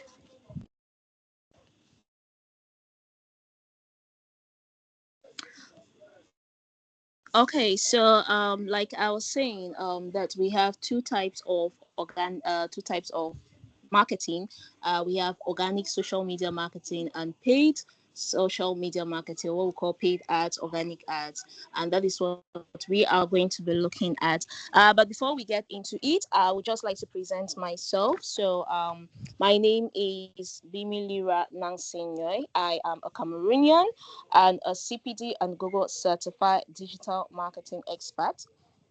I am also a Salesforce admin and platform builder, and currently the branch coordinator of the Tadita Group Corporation, the branch in Cameroon. Yes, so that's just briefly what I am.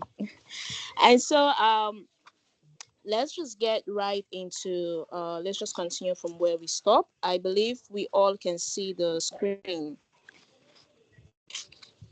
Okay, so like I was saying, with organic marketing, it simply refers to you trying to grow your business or trying to grow your page, okay, without relying on Facebook or relying on Instagram or any social media platforms. Actually, when we are talking about organic ads, just picture it as search engine optimization, because it just goes line in line with search engine optimization. And that's why they always say, in digital marketing, once you've understood the concept of search engine optimization, that is SEO, and search engine marketing, then the other modules become very easy for you to understand, especially social media marketing, because they just follow the same principles as with search engine marketing and search engine optimization, but in their own different ways. But at the end of the day, it's still the same thing. So with organic ads, you're just trying to see ways by which you can promote your business, you can promote your products or services online without paying any of these social media platform. Okay, and with this type of ads, it relies heavily on high quality content, being consistent and engaging with your audience. So those are the tricks that you need to use. Okay, Mr. Derek, if you can move to the next slide, that is talking about organic marketing.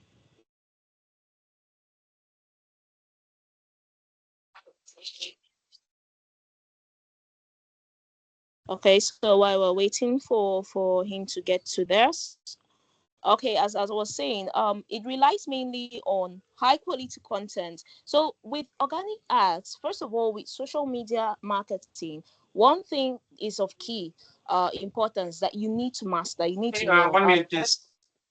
1 minute. Derek, please stop sharing the screen. Let me share from here. I think we are getting those interruptions. So I don't know if my screen is this a slide you're presenting on or no? Let me show. Yes. Madam Dira, kindly confirm if this is a slide. Yes, it's Or it's fine. still... Okay.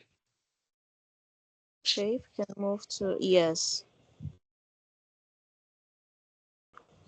Okay, so with this type of marketing, it relies heavily on high quality content, because high quality content and consistency, those are key important things when we're going to be looking at optimization of social media platforms, how you can optimize your social media platforms to be able to attain your objectives. And we're going to realize that one thing is your content needs to be of good quality. When we talk of high quality content, it means your content has to be valuable, it needs to be educative, it needs to pass a message to your audience, it needs to be engaging enough for your to grab the attention of your audience. Okay, and whatever you're using, be it video, be it images, they have to be of very good quality. And then it needs to be consistent. You have to be consistent in everything that you're doing, every post. If you decide that you're going to be posting every day, then ensure that you'll be posting every day. Don't post every day for week one and then the next week you don't post and you stay again for after 2 weeks before you post again. If you decide that you're going to be posting for 3 times a week,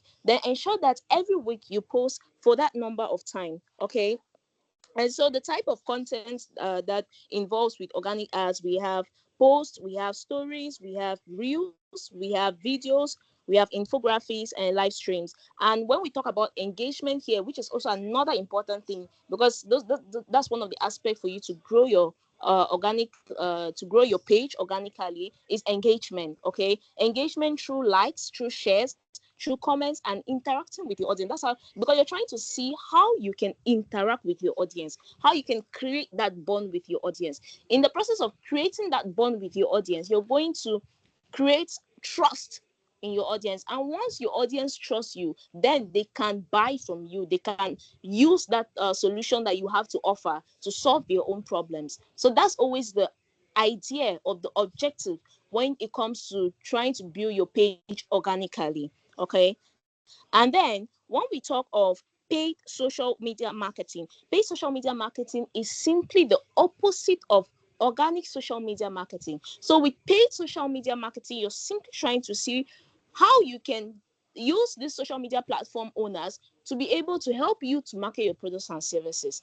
If, for example, you are on Facebook, you're trying to see how you can use Facebook to market your products and services. Okay, if you're on Instagram or TikTok, you're trying to that is at that point you pay Facebook, you pay Instagram, you pay TikTok to help you market your product and services to the audience, because they have a better understanding, a better mastery of your audience. They understand who are your audience, what are their demographics, what do they like. They understand who exactly they can show your art to.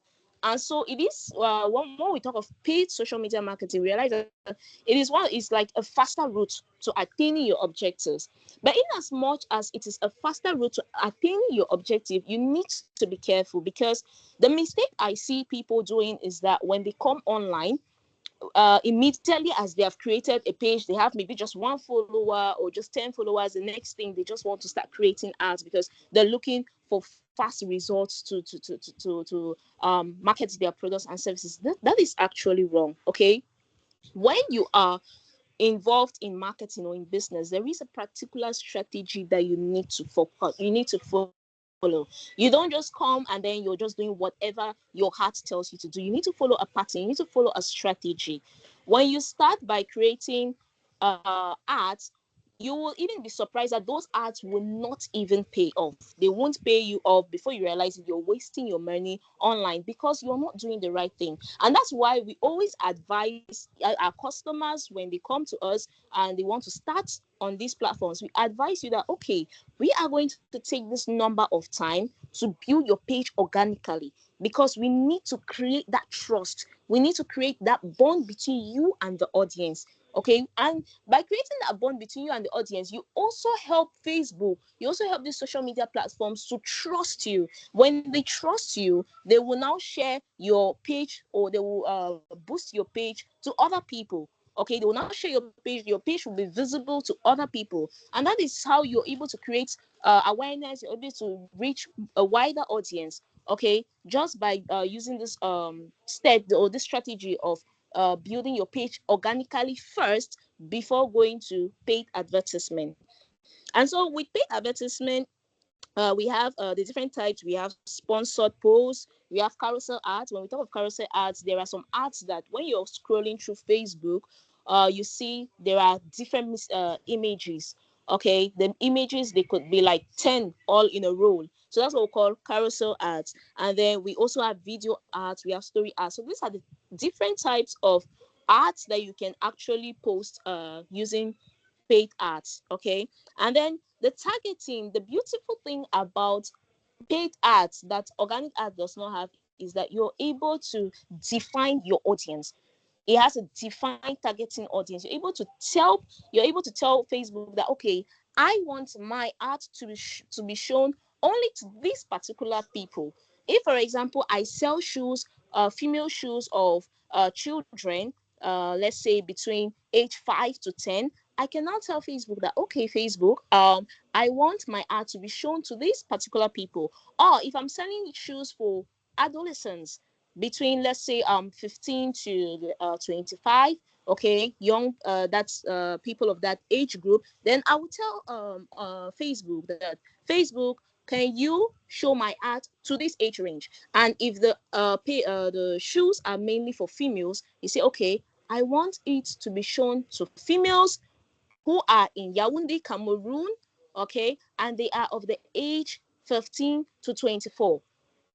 That Facebook gives you that possibility. It gives you that advantage. All these social media platforms, they give you that advantage to have a defined target audience, which is something you cannot actually do when it comes to organic social media marketing.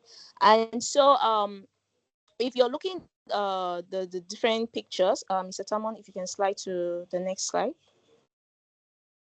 Yeah, so this is just an example of organic ads and paid ads. So with organic ads, you realize that it has the text, it has the image. Okay, that this is for a text and an image. Sometimes it could just be a video, having just a title and a headline. Yes, and then it has the possibility for you to like, to comment, and to share. But with paid ads, you have something that differentiates it from organic ads. The word sponsored. Okay, recently now it is more of ads. When you scroll through Facebook, for example, you see more of ads written on the. So when you see that sign ad, it simply means this particular ad you're seeing was being paid. The person paid the social media platforms to be able to show their ads to you. And even when you are paying Facebook, you're paying the social media platforms to show your ads to people, there are different objectives. And so if you use the wrong objective, you're not going to attain your objective. Okay, we have reach, we have creating awareness, we have sales, okay, converting leads.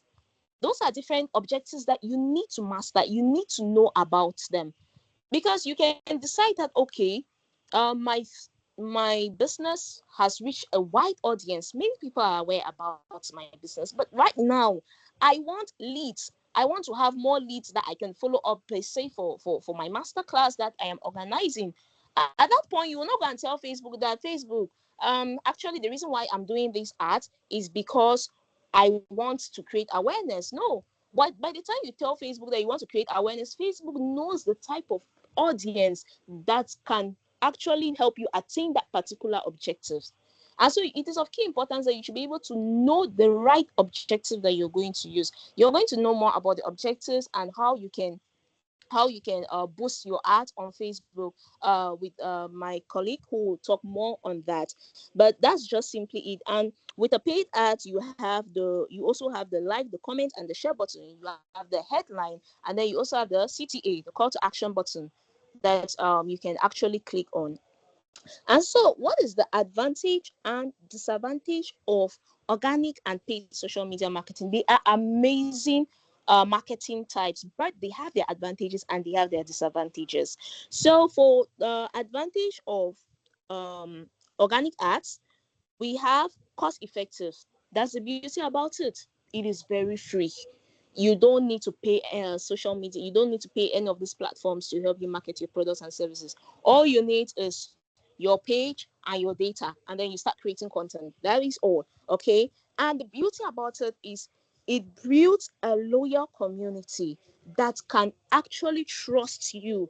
Okay, that can bring about genuine interactions, and these genuine interactions will yield forth trust. Remember, if I do not trust your product and services, there is no way I'm going to remove my money to pay you. So you need to, whatever thing you are doing, you need to, in every business that we are in, we try to see how we can convince our customers, our clients, to be able to trust that, okay, the products and services that we have, it can actually help them. It is beneficial to them. If they're going to pay this amount, they will not regret it. It will be a return on investment. And organic art helps you build that trust. That's why we always encourage that when you start up a business, or when you come online and you want to start creating content, start organically. Don't just go immediately into paid ads. Okay. Now the disadvantage is that the growth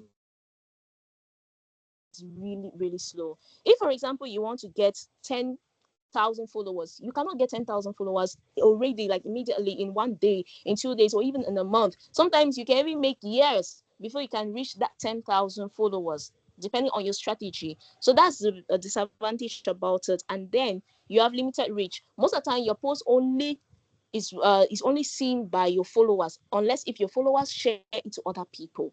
Okay. But now that's the advantage that paid ads bring in. Paid ads, it is very fast. If you want to get 1,000 followers in 1 week, you can, in 1 week you can get it.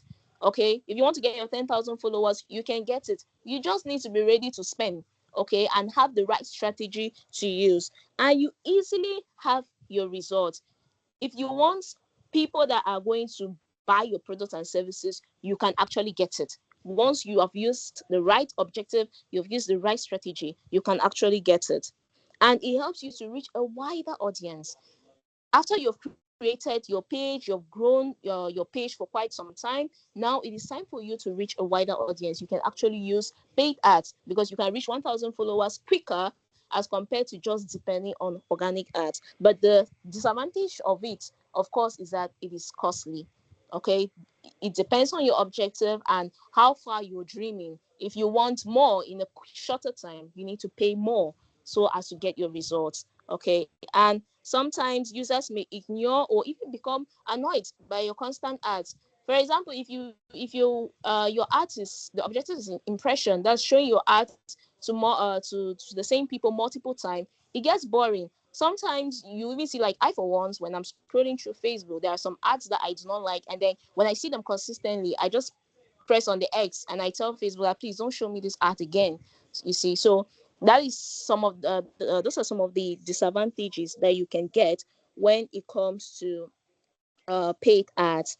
Okay, and then let's look at the optimization process. How can you optimize your social media platforms to be able to attain your objective, to be able to build that trust? How can you optimize your page organically?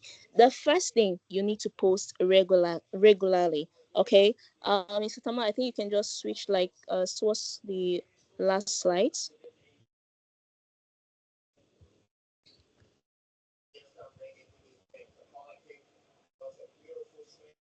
Yes. Okay. So the first thing is you need to post regularly. When I was talking about organic ads, I said one of the core things is consistency. That is one key secret to social media, to growing your pages organically. Be consistent in whatever you've decided to do. If you've decided that you're going to be posting 3 times a week, be consistent in it. If you've decided that you're going to be posting every day, be consistent in it. Because posting regularly helps to keep your audience engaged, and it helps them to remember you. It helps them to be reminded about you. And especially if you're posting good content that is engaging, content that gives value, they will always want to come back. Okay. And once they have realized that, oh, a day cannot pass that this particular person can post, let me come back because I really enjoy their content. The more they come back, that's how they have trust.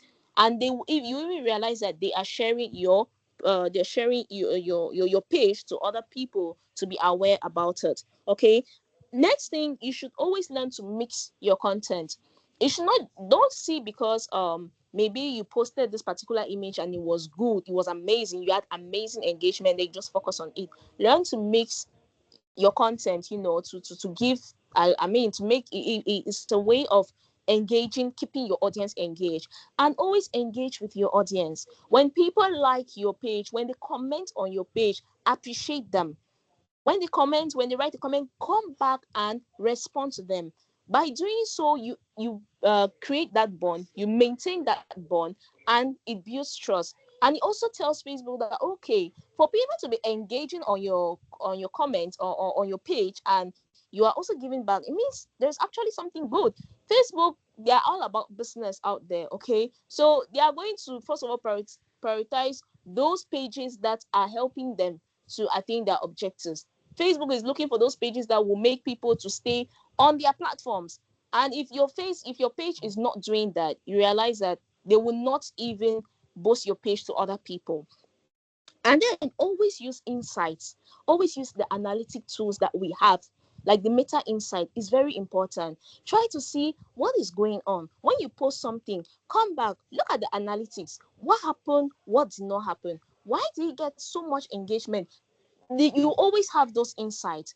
We have meta insights where you can get all of that. There are other analytic tools, third-party tools that you can actually use that can scan your pages so that you should know what exactly is going on. By knowing what is going on and what is not going on, what is going right and what is going wrong, you'll be able to better perfect yourself in the next or the next post that you are to create. So that, because the key thing, the core thing is that you're trying to see ways by which you can keep your audience engaged. But if you don't know what's happening in every of your posts, how will you know what your audience wants and what they don't want? So it's of key importance that you should always use insights and analytics.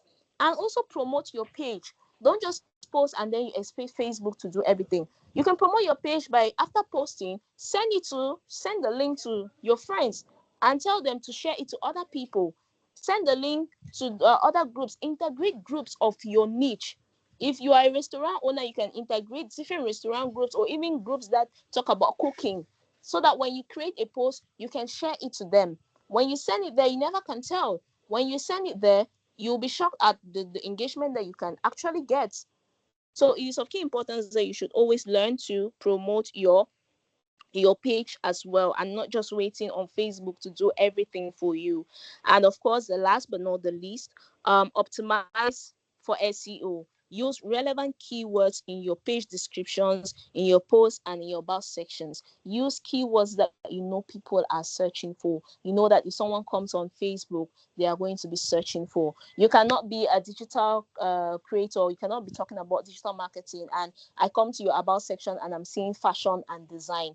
By the time I would search, I want to search on Facebook that I'm looking for digital marketing platforms or someone who is into digital marketing, your page is not going to show because you don't have anything about that to show on your page. So it's of key importance that you should always know the right keywords to use so that you can reach the right audience. Okay, and so that is just briefly it about social media marketing and its different types. Now my colleague is going to continue from where I stop, and he's going to show you how you can create your page, how you can create Facebook page, and how you can use paid ads to be able to attain your objectives.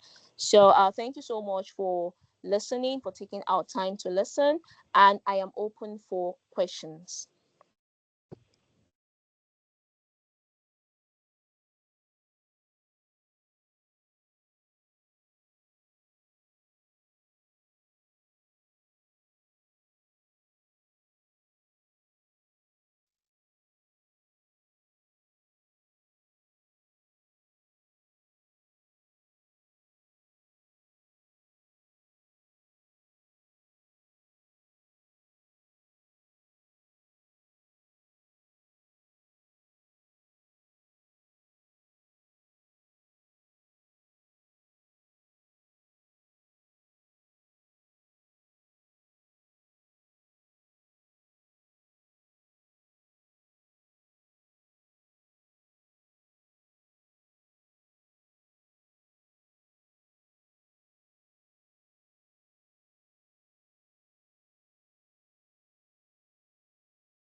Okay, please, if there are any questions, you can just send them in the chat.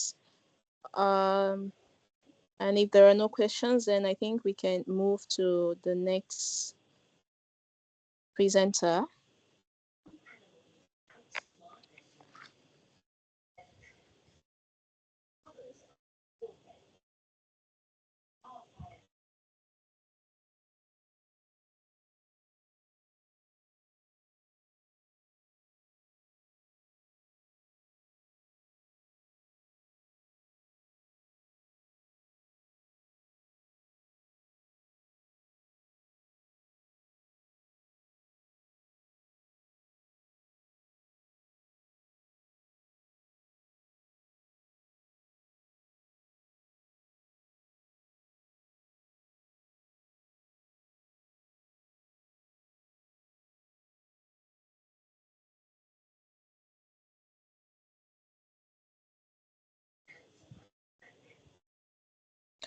Okay, Salome Chandash, you have a question. What's the difference between an ad and boosting post? So when you talk of an ad, generally when you're saying ads, you need to specify organic ads or paid ads. But it's true that most of the time when we talk of ads, we are referring to paid ads. We are referring to paid ads, and paid ads and boosting posts, they are just almost the same thing. But now when we come to how you are to create that paid ad, we have boosting, okay, and then we also have ad campaigns. Okay, so my colleague is going to enlighten you more on those different aspects, okay, and then you'll be able to understand better. But generally, when we talk of an ad and boosting posts, there is no difference, because most of the time when we're talking of ads, we mean paid ads, and boosting post is you paying the social media platforms to market your products and services, which is paid ads. I don't know. Can you guys get me now? I think I've been trying to reach out. Is Derek Yes. ready? Yes, I am here. All right. So please, we need to proceed. We are way behind time. So over to you, Okay, good please. evening. Good evening, ladies and gentlemen, and thank you for having me. Thank you, Mr. Tamo, at the Talita Group Institute for this session. I will go straight to the point. Madam Bimelira has already taken time to digest what organic social media and paid social media is all. And right from the beginning, we went through search engine optimization, search engine and search engine marketing, and a lot more that you've learned from this session so far. And really, paid social media is one of the subjects that a lot of people have abused out here with a lot of, the way they go about it. And as digital marketing experts and as people who are really grounded in this field, we just want to put order to this so that even if you never got anything in this session and you want to go ahead and start out on your social media, as far as digital marketing is concerned, or maybe as far as yourself as a brand or business is concerned, you will not be lost anywhere. So uh, this is very important. This is very important because you cannot run ads from a personal Facebook profile. In fact, I want to just help you guys to understand how you can be able to create what we call a business page. And a business page is what will help to run your personal brand, will help what will help to run your business or organization. And this is very important because when we're talking about paid social media or even creating organic content for a particular brand or business, you have to own, there's supposed to be a house or maybe a warehouse that will host all that content and then release in front of your audience. And when it comes to social media platforms like Facebook and Instagram or Facebook, we have what we call the business page, the Facebook business page. So I'm going to try to be very, very fast. And paid social media advertising, you have already taken time to digest that. Of course, organic versus paid. When it comes to organic relies mostly on follower engagement, time-consuming growth process. There's a time-consuming growth process because you have to be able to be consistent, relevant, and make sure that you provide a lot of value as you go, right from the day you establish an online presence for yourself or for your business. And there is unpredictable and inconsistent results when it comes to organic, especially for people who are unaware or are not informed about the journey or what it takes for their business to actually be successful as an as far as the social media is concerned. You have challenges of limited visibility without ad spend. Organic is so made to be in a way that it seems free, but it's also very, very expensive because of the energy, the time, and the input that you bring in. And on the other hand, for people who want to really be known, for the most part, something has to be done. And that thing has to do with you spending money. And that's why we want to, take you guys here now. And you focus on creating valuable content for as long as possible as you can because you want to stay relevant, and there's no way you stay relevant without that evergreen content. Now, when it comes to the paid part, there is guaranteed an immediate reach when it comes to paid. So organic is free, but paid will help to amplify that which is free so that you can be able to reach a wider audience, right? And with paid, you gain the ability to target specific demographics, and you're able to reach out to your particular audience and the kind of people that you want to be talking to them as fast as possible as you can. But with organic, this may take a long period of time because your content has to go viral organically. And this might happen just maybe once, twice, or thrice in a lifetime, or maybe in a decade. So I'm not sure you want to be patient for that amount of time, for that length of time, right? So analytics and performance tracking is also available when it comes to paid, and it's easy to measure your results as you go when it comes to paid social media. And flexibility in budget and campaign duration is something that we talk about a lot during our advanced digital marketing courses. I thank God so much for that group institute because they have made us to really understand these things, and it has become more and more so less stressful. So paid social media help to amplify your brand visibility. It presents your business just the way it is in front of the right audience as fast as possible and at the right time when you want to begin to show up as far as the various social media platforms are concerned. So these are key advantages of advertising when it comes to paid social media. There's guaranteed reach, there is precision in targeting, there is faster growth, and there is cost effectiveness in marketing solutions that are available. We've already spoken about that. I know that you guys have heard a lot as far as that is concerned as well. And running ads on social media or on media, you must use what we call a business page instead of a personal profile.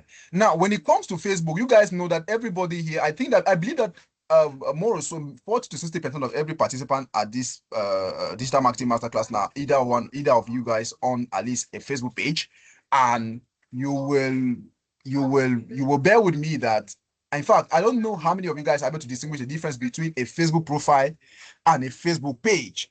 So a Facebook profile is simply the account that gives you access to the Facebook social media platform. That is what you create. That is the account that you create to gain access to Facebook and be able to interact with people who are not your friends, would be able to make friends, be able to make connections, and be able to also post on your personal profile. Your personal profile is what gives you access to Facebook. But if you want to excel as a brand, as a business, as an organization, or whatever it is, then you need what we call a business page instead of a personal profile. So setting up your presence on Facebook is something that requires you going through these steps that I'm going to take us through. So the first thing you want to do is, if you're using a Facebook, you're right now on your Facebook account. If you go to your Facebook account, if you're using your Android, you simply go to the menu bar. Many of guys, the menu bar is always the three dots, or the menu bar, it depends on how it presents itself on your phone if you're using iOS. So you go to the menu bar, immediately you go to the menu bar, you can be able to scroll down, and then you are going to see various options that are going to present themselves Mr. on. Derek, your screen Sir? is not, you're not displaying your screen now. We are not seeing anything. I don't know if are you actually presenting from a PowerPoint perspective? You can't see anything on the Yes, sir. screen. You should go and take slideshow. Click on slideshow and you click on resume or something so people can see your screen. Okay. Let me do this again.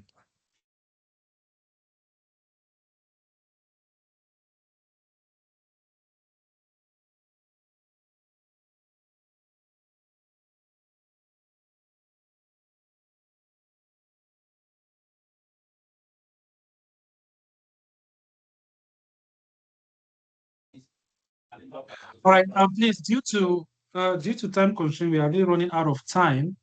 Mr. Derek, I don't know if you're actually going to do some demonstrations or you only have your PowerPoint presentations. I just want to confirm with that. I, We will be I doing want to do some. some demonstrations. I want to actually show them some demonstrations because, and then I think that to the end because there's no time.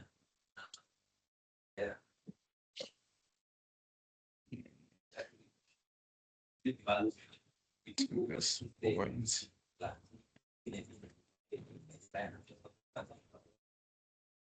And then, Yes, you are sharing now. Your screen is being shared. You can proceed. What's happening again?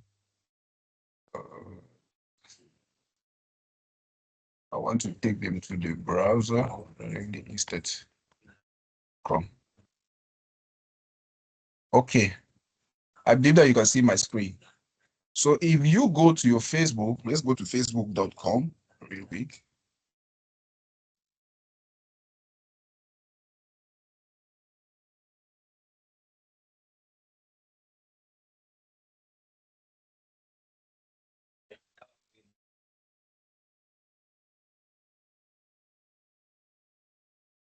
So once you access Facebook, this is how your profile will look like, right?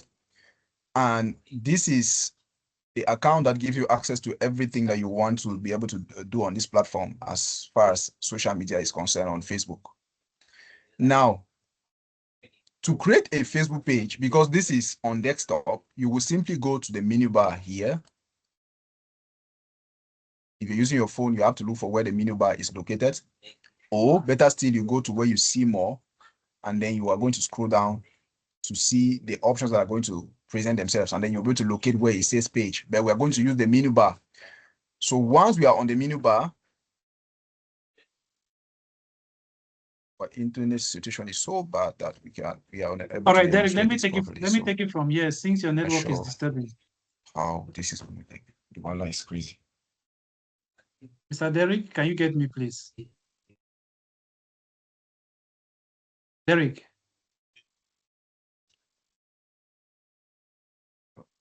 Mr. Derek, can you get me?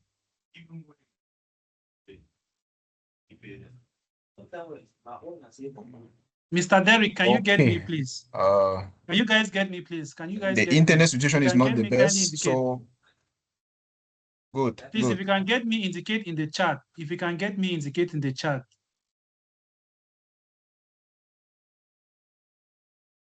Madam Lira, can you get me? Yes, sir, we can get you. Right. All right, Mr. Derry, I will take it from here, please. I'll take it from here. Your internet is really, all right. So please, we're just going to go through this very fast. I'm going to share Yes, sir. my screen. I'm going to take it from here. Yes, sir.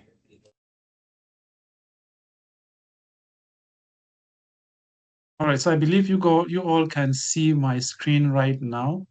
All right, so when it comes to meta ads, there are three. In fact, there are four different platforms which you can create a paid ads. We have Facebook, Instagram, WhatsApp, and Thread. You can actually create ads which is either going to be driving traffic to your WhatsApp, or the ads will be displayed on Thread, on Facebook, or on Instagram. Now, in order for you to create ads, you need to ensure that you link up your various platforms together. But by the way, when you're creating an ad on Facebook, there are things which you need. First of all, you need to have a profile. Okay, you need to have a profile like this. This is a profile. I'm going to switch to a profile. A profile is that account which you create, like your Facebook account. You need to have a profile. After creating a profile, then you need what we call a Facebook page. Now, that page is acting as your online store. It displays all the products or services which you are offering. Is that okay? So you need to create a Facebook page. So how do you create a Facebook page, you need to identify the menu option at the top right corner of your screen. This is it, or the 9 dots, you click on it. Then you scroll down below, you're going to see create. You see the create option here, and below that, you're going to see page. You click on it, and it's going to take you to this page where you have to create your Facebook page. I hope you guys can see my screen. So the first thing you need to do is to name your page. You give a name to your business. When you're naming your page, obviously it should represent your business. So if your business is AB Furniture, the name of your page should be AB Furniture. Okay, so once you name your business page, you need to give a category. Category here simply means under which brand or under which industry does your business belong. Does it fall under furniture? Does it fall under electronics? Does it fall under fashion? You need to choose. So since it falls under furniture, you're just going to type here furniture, and we're going to choose a particular category. Now, the best thing, the beauty about this is that you can add more than one category. Now, there are people who have different, they have a single brand, but they offer different services. For example, those who deal with, manicure, pedicure, makeup, and stuff like that. You can decide to, add different categories. The reason why you add these categories is because you're going to give Facebook or Meta, the option to show your businesses to people that matter. They'll show your business to people that are, searching for what you are offering. That's the reason why you need to add category. After that, you need to give a brief bio about your business, what your business is all about, some of the services which you render. You can just make a short write-up here. It should not be lengthy. About 3 to 4 lines is good enough. Once you're done, you click on create. Now, once you click on create, I don't want to click on create right now because we're going to create this page. Or anyway, let me just do that. I'm going to delete that page later on. So I can say we offer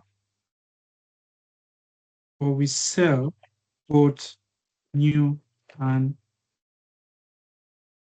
imported, or let's say both handmade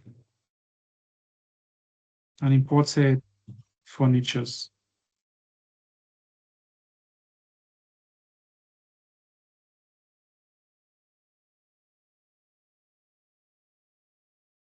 All right, so I've just given a brief bio. Okay, you can, explain more if you want to, but I just want to make it very snappy. So you click on create page. So after creating the page, or after clicking on the create page button, you are going to have other features which you need to add to your business. For example, you need to add a website. If there is any, you add your phone number, you add your email if you have one, the location of your business, the town or city, the zip code, working hours. Do you open 24/7, or you have to select the number of hours? So you can choose any of these options. So if you're going for 24/7, you click on always open, you're going to have 24/7. Okay, if you have a website, you can add that. Then you click on next. You can actually do this on your smartphone. Okay, so the next option is to add your profile picture, and then you add your cover photo. So your profile picture should carry your business logo, and your profile photo should probably carry picture which you took in your shop, probably how you display your products in your shop. You can, take that particular picture and then you add it here. Okay, so once that is done, you click on next. Then, of course, you can link up your WhatsApp. If you have a WhatsApp number, you can link it up here, okay? And once you type the WhatsApp number here, you're going to send a code, which will be sent to your WhatsApp number. You get that code, you place it here, and you validate, and that number will be attached to your account. Now, the essence of your attaching number is that with time, you're going to use that number to create ads where you'll be driving traffic from your campaign, which you've created, or your ad to your WhatsApp. So once that is done, I'm just going to skip that. Then you can now invite your friends from your main profile. If I said invite friends, Facebook will give me the option to invite all my friends who are following me on Facebook to follow my business page. So once that is done, it means your page has been created, but it doesn't end there, right? You need to optimize your page. You need to give more details about your page so that you can give the algorithm that more detail, more information, so they know how to share your content to the right audience. Without this information, it becomes so difficult, all right? So the first thing you should do once you've created your page is that you should give a username to that page. What do I mean by username? People should be able to recognize your page with the help of a username. And all of that can be done under the settings section. Okay, so if I go to settings, then I scroll down,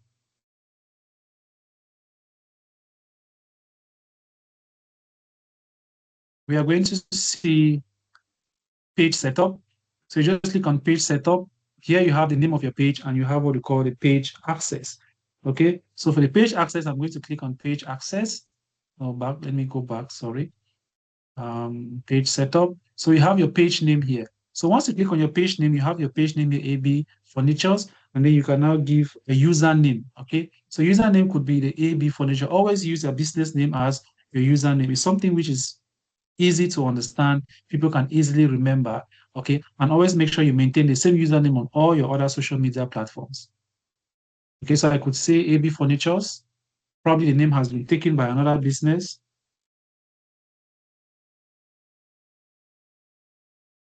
So that name has been taken by another business, so I could pass 001, and of course, that name is available. So AB Furniture, let's try AB Furnitures, with an S, it has been taken.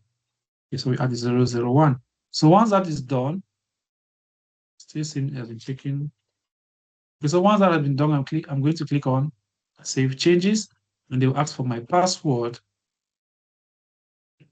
which I'm going to attach that, and I click on Submit.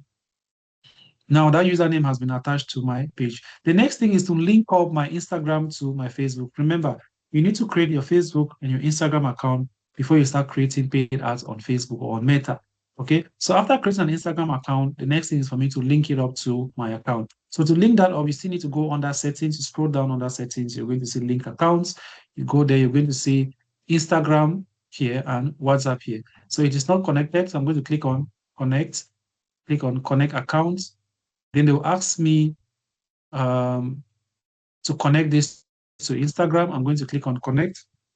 So once I click on connect and click on continue, they are going to take me to another page whereby I need to sign into my Instagram account. So they want to be sure that the Instagram account I want to add to my Facebook belongs to me. So they'll ask me to sign in. So once I click on sign in and I approve, then automatically that account will be added to my Instagram, my Facebook, or both accounts will be linked together. That's how you link up your Instagram and Facebook. Remember, I've not created an Instagram account, so we cannot link that together. Is that okay? But that's how you do it. Then, of course, you can link your WhatsApp. Remember, when we were creating the page, we saw a section where we can link up our WhatsApp to Facebook, right? So you can do that here as well. Under linked accounts, you go to WhatsApp, and then of course you type in your WhatsApp number, send WhatsApp code. You're going to receive that WhatsApp code on your WhatsApp number. Remember, you can only link up a business WhatsApp. You cannot link up a normal WhatsApp. And of course, you can add up to 50 WhatsApp numbers to your business page. Initially, it was not like that, but now Facebook have seen that a lot of people manage a business page, and of course, they want to drive their individual traffic to manage the clients efficiently. So you have that opportunity to add more than 50 numbers to your Facebook account, more than 50 WhatsApp numbers to your Facebook account. So that is it as far as linking your Instagram and your linking your Instagram and your WhatsApp to your Facebook. Then, of course, we have Thread. Thread is equally a social media platform where you can equally create paid ads there. In order to create paid ads on Thread, you need to link up your Thread to your Instagram. When you're creating a Thread account, they will ask you to, create that Thread account with your Instagram account, which means that you are not going to go through that entire process. What will happen is that they'll just get all the information from your Instagram account, and they just follow the same information, they add it to your Thread account, and that is it. Is that okay? So when you link up your when you link up your Instagram to your Thread account and you link up your Instagram to your Facebook, whenever you're posting on Instagram, you have the option to post as well on Facebook and Thread at the same time. So you create a single content, you post it once, and it's going to be shared to Facebook and the Thread. Is that okay? The next thing you have to do when you create your Facebook account is to give administrative privileges to another person. This is very important because if you lose access to your account, you might equally lose access to your page. But when you give someone access to that page, what happens? If you lose that page, or if you lose your account, you can still gain access back to your business page if you had given privileges to another person. And how is that being done? You still have to go under your settings. Okay. You scroll down, you're going to find page access. Going to scroll down, we look for page access.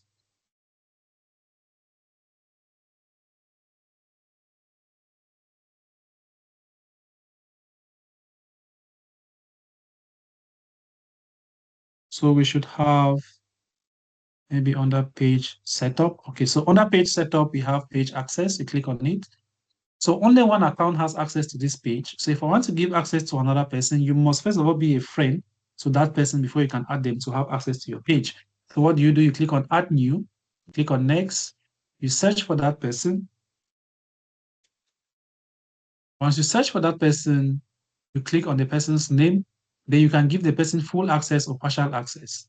So you could be allow this person to have full control or partial access. Is that okay? So if I click on full control and I give access, they are going to ask me to add my password. I'm going to confirm that password. And of course, that access has been sent to the other person. So the person has at least 31 days to accept that invitation. And after 31 days, if the person does not accept the invitation will be withdrawn. This is very, very important. Is that okay? So that's how you give access to someone. Now, when it comes to creating ads on Facebook or on Meta in general, there are two types. There are two methods. We have the page boosting and we have the campaign. Now, for someone who doesn't understand, who is not a professional, who just wants to create an ad as fast as possible so that he or she can reach out to as many people as possible, you can go with the boosting option. With the boosting option, you don't really need a lot of training to know how to use it. But for the campaign method, you need to go through a series of training programs to understand how to create ads with the help of a campaign because it entails a lot of details which you need to understand and a lot of objectives which you need to follow up and a lot of detailed targeting and of course narrowing down your audience, specific audience targeting. These are things which you need to take into consideration. So let's say we want to create an ad. I'll be switching out to an existing page which already has content. And let's try to see if we can create an ad using the boosting method because it's very easy. You don't need a business manager account to do that. You can do that right from your business page. So all you have to do is make sure you create content on that particular page where you want to, create your ad.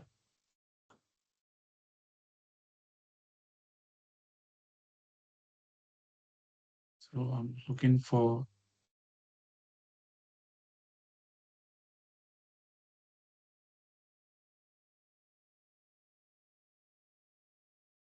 So I'm switching to another page which actually has content.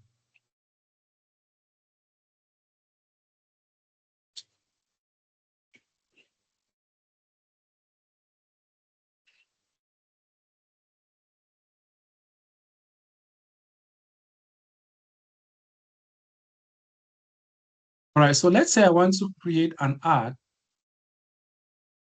using this content, right? So I want to create an ad using this content. The content has already been posted on my Facebook page. So all I have to do is to click on Boost. So I click on Boost Post, and it's going to take me to this section. Is that okay? So once it takes me to this section, I have to choose the goal for the boosting. I'll click on Change, then I'll choose the goal. Now we have several goals here. Do I want to get more messages? Do I want to get more views for my video? Do I want to get more leads? That is, I want people to probably fill a particular form or get to me directly. Do I want to get more calls? Do I want people to call me directly? Do I want to get more website visitors? These are the objectives that are available here. But upon creating the ad using the campaign method, which is more detailed, you have about 11 or 12 different objectives where you can choose from. So for boosting, you are limited when it comes to the objectives, when it comes to paid campaigns, or when it comes to creating ads using the business manager account. Of course, you have a lot of objectives which you can choose from. So let's say we want to get more video views. So I'll click here, more video views, and I click on save. So I want to get more views for this video. I'm going to scroll down.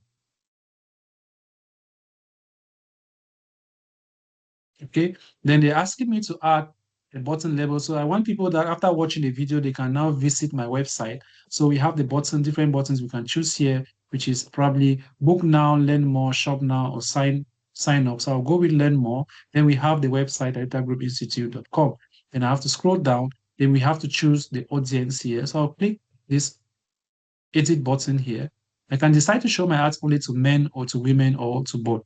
Okay, and I can decide my age group of people which I want to show my ads to. So probably I want to show my ads to people from 21 and above. So I'm going to select that here. And of course, I'm going to choose my location. The location which is available currently is United Arab Emirates. I can change that. But before changing that, I have to choose another location. Let's say I want to show my art in Ghana.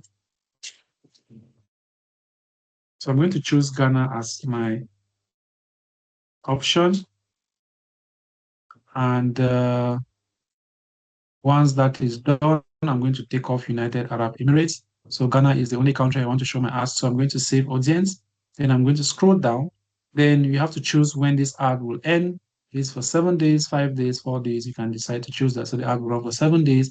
And my budget is how much do I want to spend every day? So 3.69 is in dirhams. This is $1 in dirhams. Okay, so this is actually $1. You can spend as little as $1 to run ads on Meta. So we have $1 there. And of course, that is it. So once that is done, we are going to now publish our ad. So we have one error here. They're asking me to add a phone number to this ad before you can run this ad. So we've not added. I think there should be a phone number. You need to verify. Okay, they say you need to verify the phone number. So this, I can do this later on. So once your account is ready, your phone number, everything is set, you can just come and click on publish. Once you click on publish, your ad is going to be published. Now remember, when you're creating your ad, you're selecting your audience, you're selecting your budget, always check your estimated daily result. So with a budget of $1 every day, which means at the end of 7 days, I'll spend $7. My ad is going to reach out to between, that's daily. Okay, $1 will give me approximately 466 to 1.3 reaches. Reaches here simply means the total number of people that will see the ad. Is that okay? The total number of people that will see the ad will be between 466 to 1,300. Now we have video views. Now there is a method which Facebook actually consider when they are calculating video views. Okay, someone cannot just come and watch a video for 1 minute, 1 second, 2 seconds, and they consider it as a video view. So video view is always considered from probably 15 seconds and above. It all depends on the various platforms. Is that okay? So this is going to be your daily result. And if I increase the budget to $2, which is 7.38, you'll notice that the daily result increases from 466, which we had, it moved up to 932, and from 932 to 2.7. And video views equally increases. So the more budget you have, the more views you're going to get, the more people are going to see your ad. Is that okay? So that's how you create an ad. And of course, you need to have a payment method. You must add a payment method to your account. Without a payment method, you cannot run an ad. So you need a Visa card. I don't know if there are other options in other countries which you can add, but I think the only option right now is a Visa card. So that is how you create an ad on Facebook. For the other method, it's going to take you some time to be able to create these ads, and of course, you're going to get better results. Any questions so far? Questions?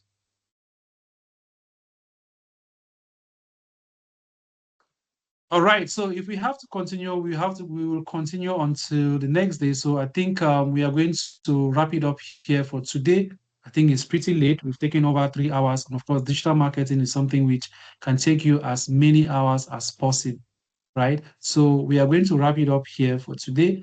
And of course, at Atita Group Institute, we offer the advanced digital marketing program that runs for 4 months.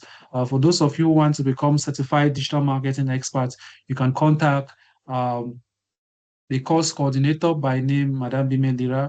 We can share the contact with you in the forum. Those of you who want to become certified digital marketing expert, Google and CPD certified digital marketing experts, you can, contact her, get more details. And of course, the advanced digital marketing program is being one of the tutor is me. So you're really going to get a better insight as far as the program is concerned. It comes with the Google and the CPD UK certified digital marketing certifications. So you become a globally recognized digital marketing expert. Like I earlier mentioned, not up to 1% of certified of digital marketers globally are Google certified. So this is going to give you that upper hand whenever you want to look for a job or whenever you find yourself in any environment, you will always stand out in that particular environment. So thank you guys for joining this session. And for those of you who need certificates as well, please make sure you contact me or you contact Madame Bime Lira. She's in a better position. You're going to, follow up with this program, give you a lot as far as that is concerned. And again, we are going to be sharing a link in the forum for those of you who want to pursue digital marketing. Not only this particular training, we are going to have further training programs coming up, free training sessions coming up as far as digital marketing is concerned. You're going to, join this forum and you're going to learn more as far as this is concerned. So I want to thank you all for joining this session. It was really an interesting one. If you have a question, please feel free to ask. So someone asked a question, what's the difference between ads and boosting? Both of them have to do with what? Creating campaigns, all right? But one is limited in the sense that you have limited objective, while the other has, a lot of objectives which you can choose from. That's just the difference. And with the boosting, you can do that from your Facebook page, but with creating campaigns or creating ads, you need to go through the business manager account, the ad account, and of course, creating a professional campaign, which is obviously meant for professionals. Any question? All right, so ask Madam Bimelira, please kindly share your contact WhatsApp number in the chat so that those who are interested in becoming professionals or digital marketing experts, they can get to you in terms of that. So kindly do that immediately. For the certificates, please make sure you contact her as well. All right, contact her as well, and of course, make sure that your certificates are ready. The recordings of this session will be shared as well. You'll receive them tomorrow. Madam Bimelira, if you're here, kindly share that link.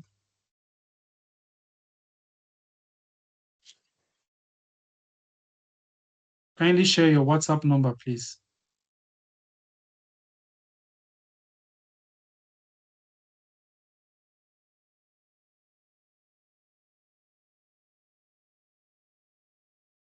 All right, please, you can just get to me and I will share the number with you. Kindly get to me and I will share the number with you. All right, so let me share her contacts.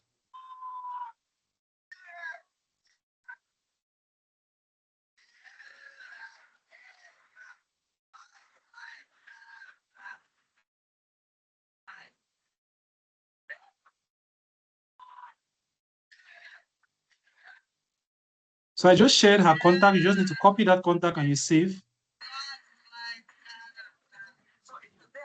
Copy the contact and you save the contact, okay?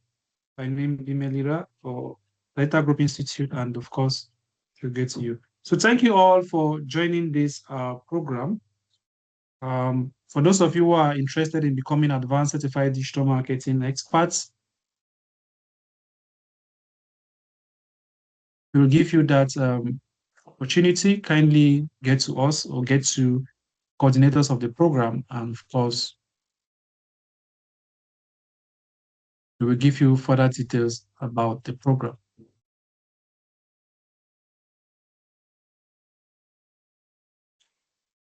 Any other question?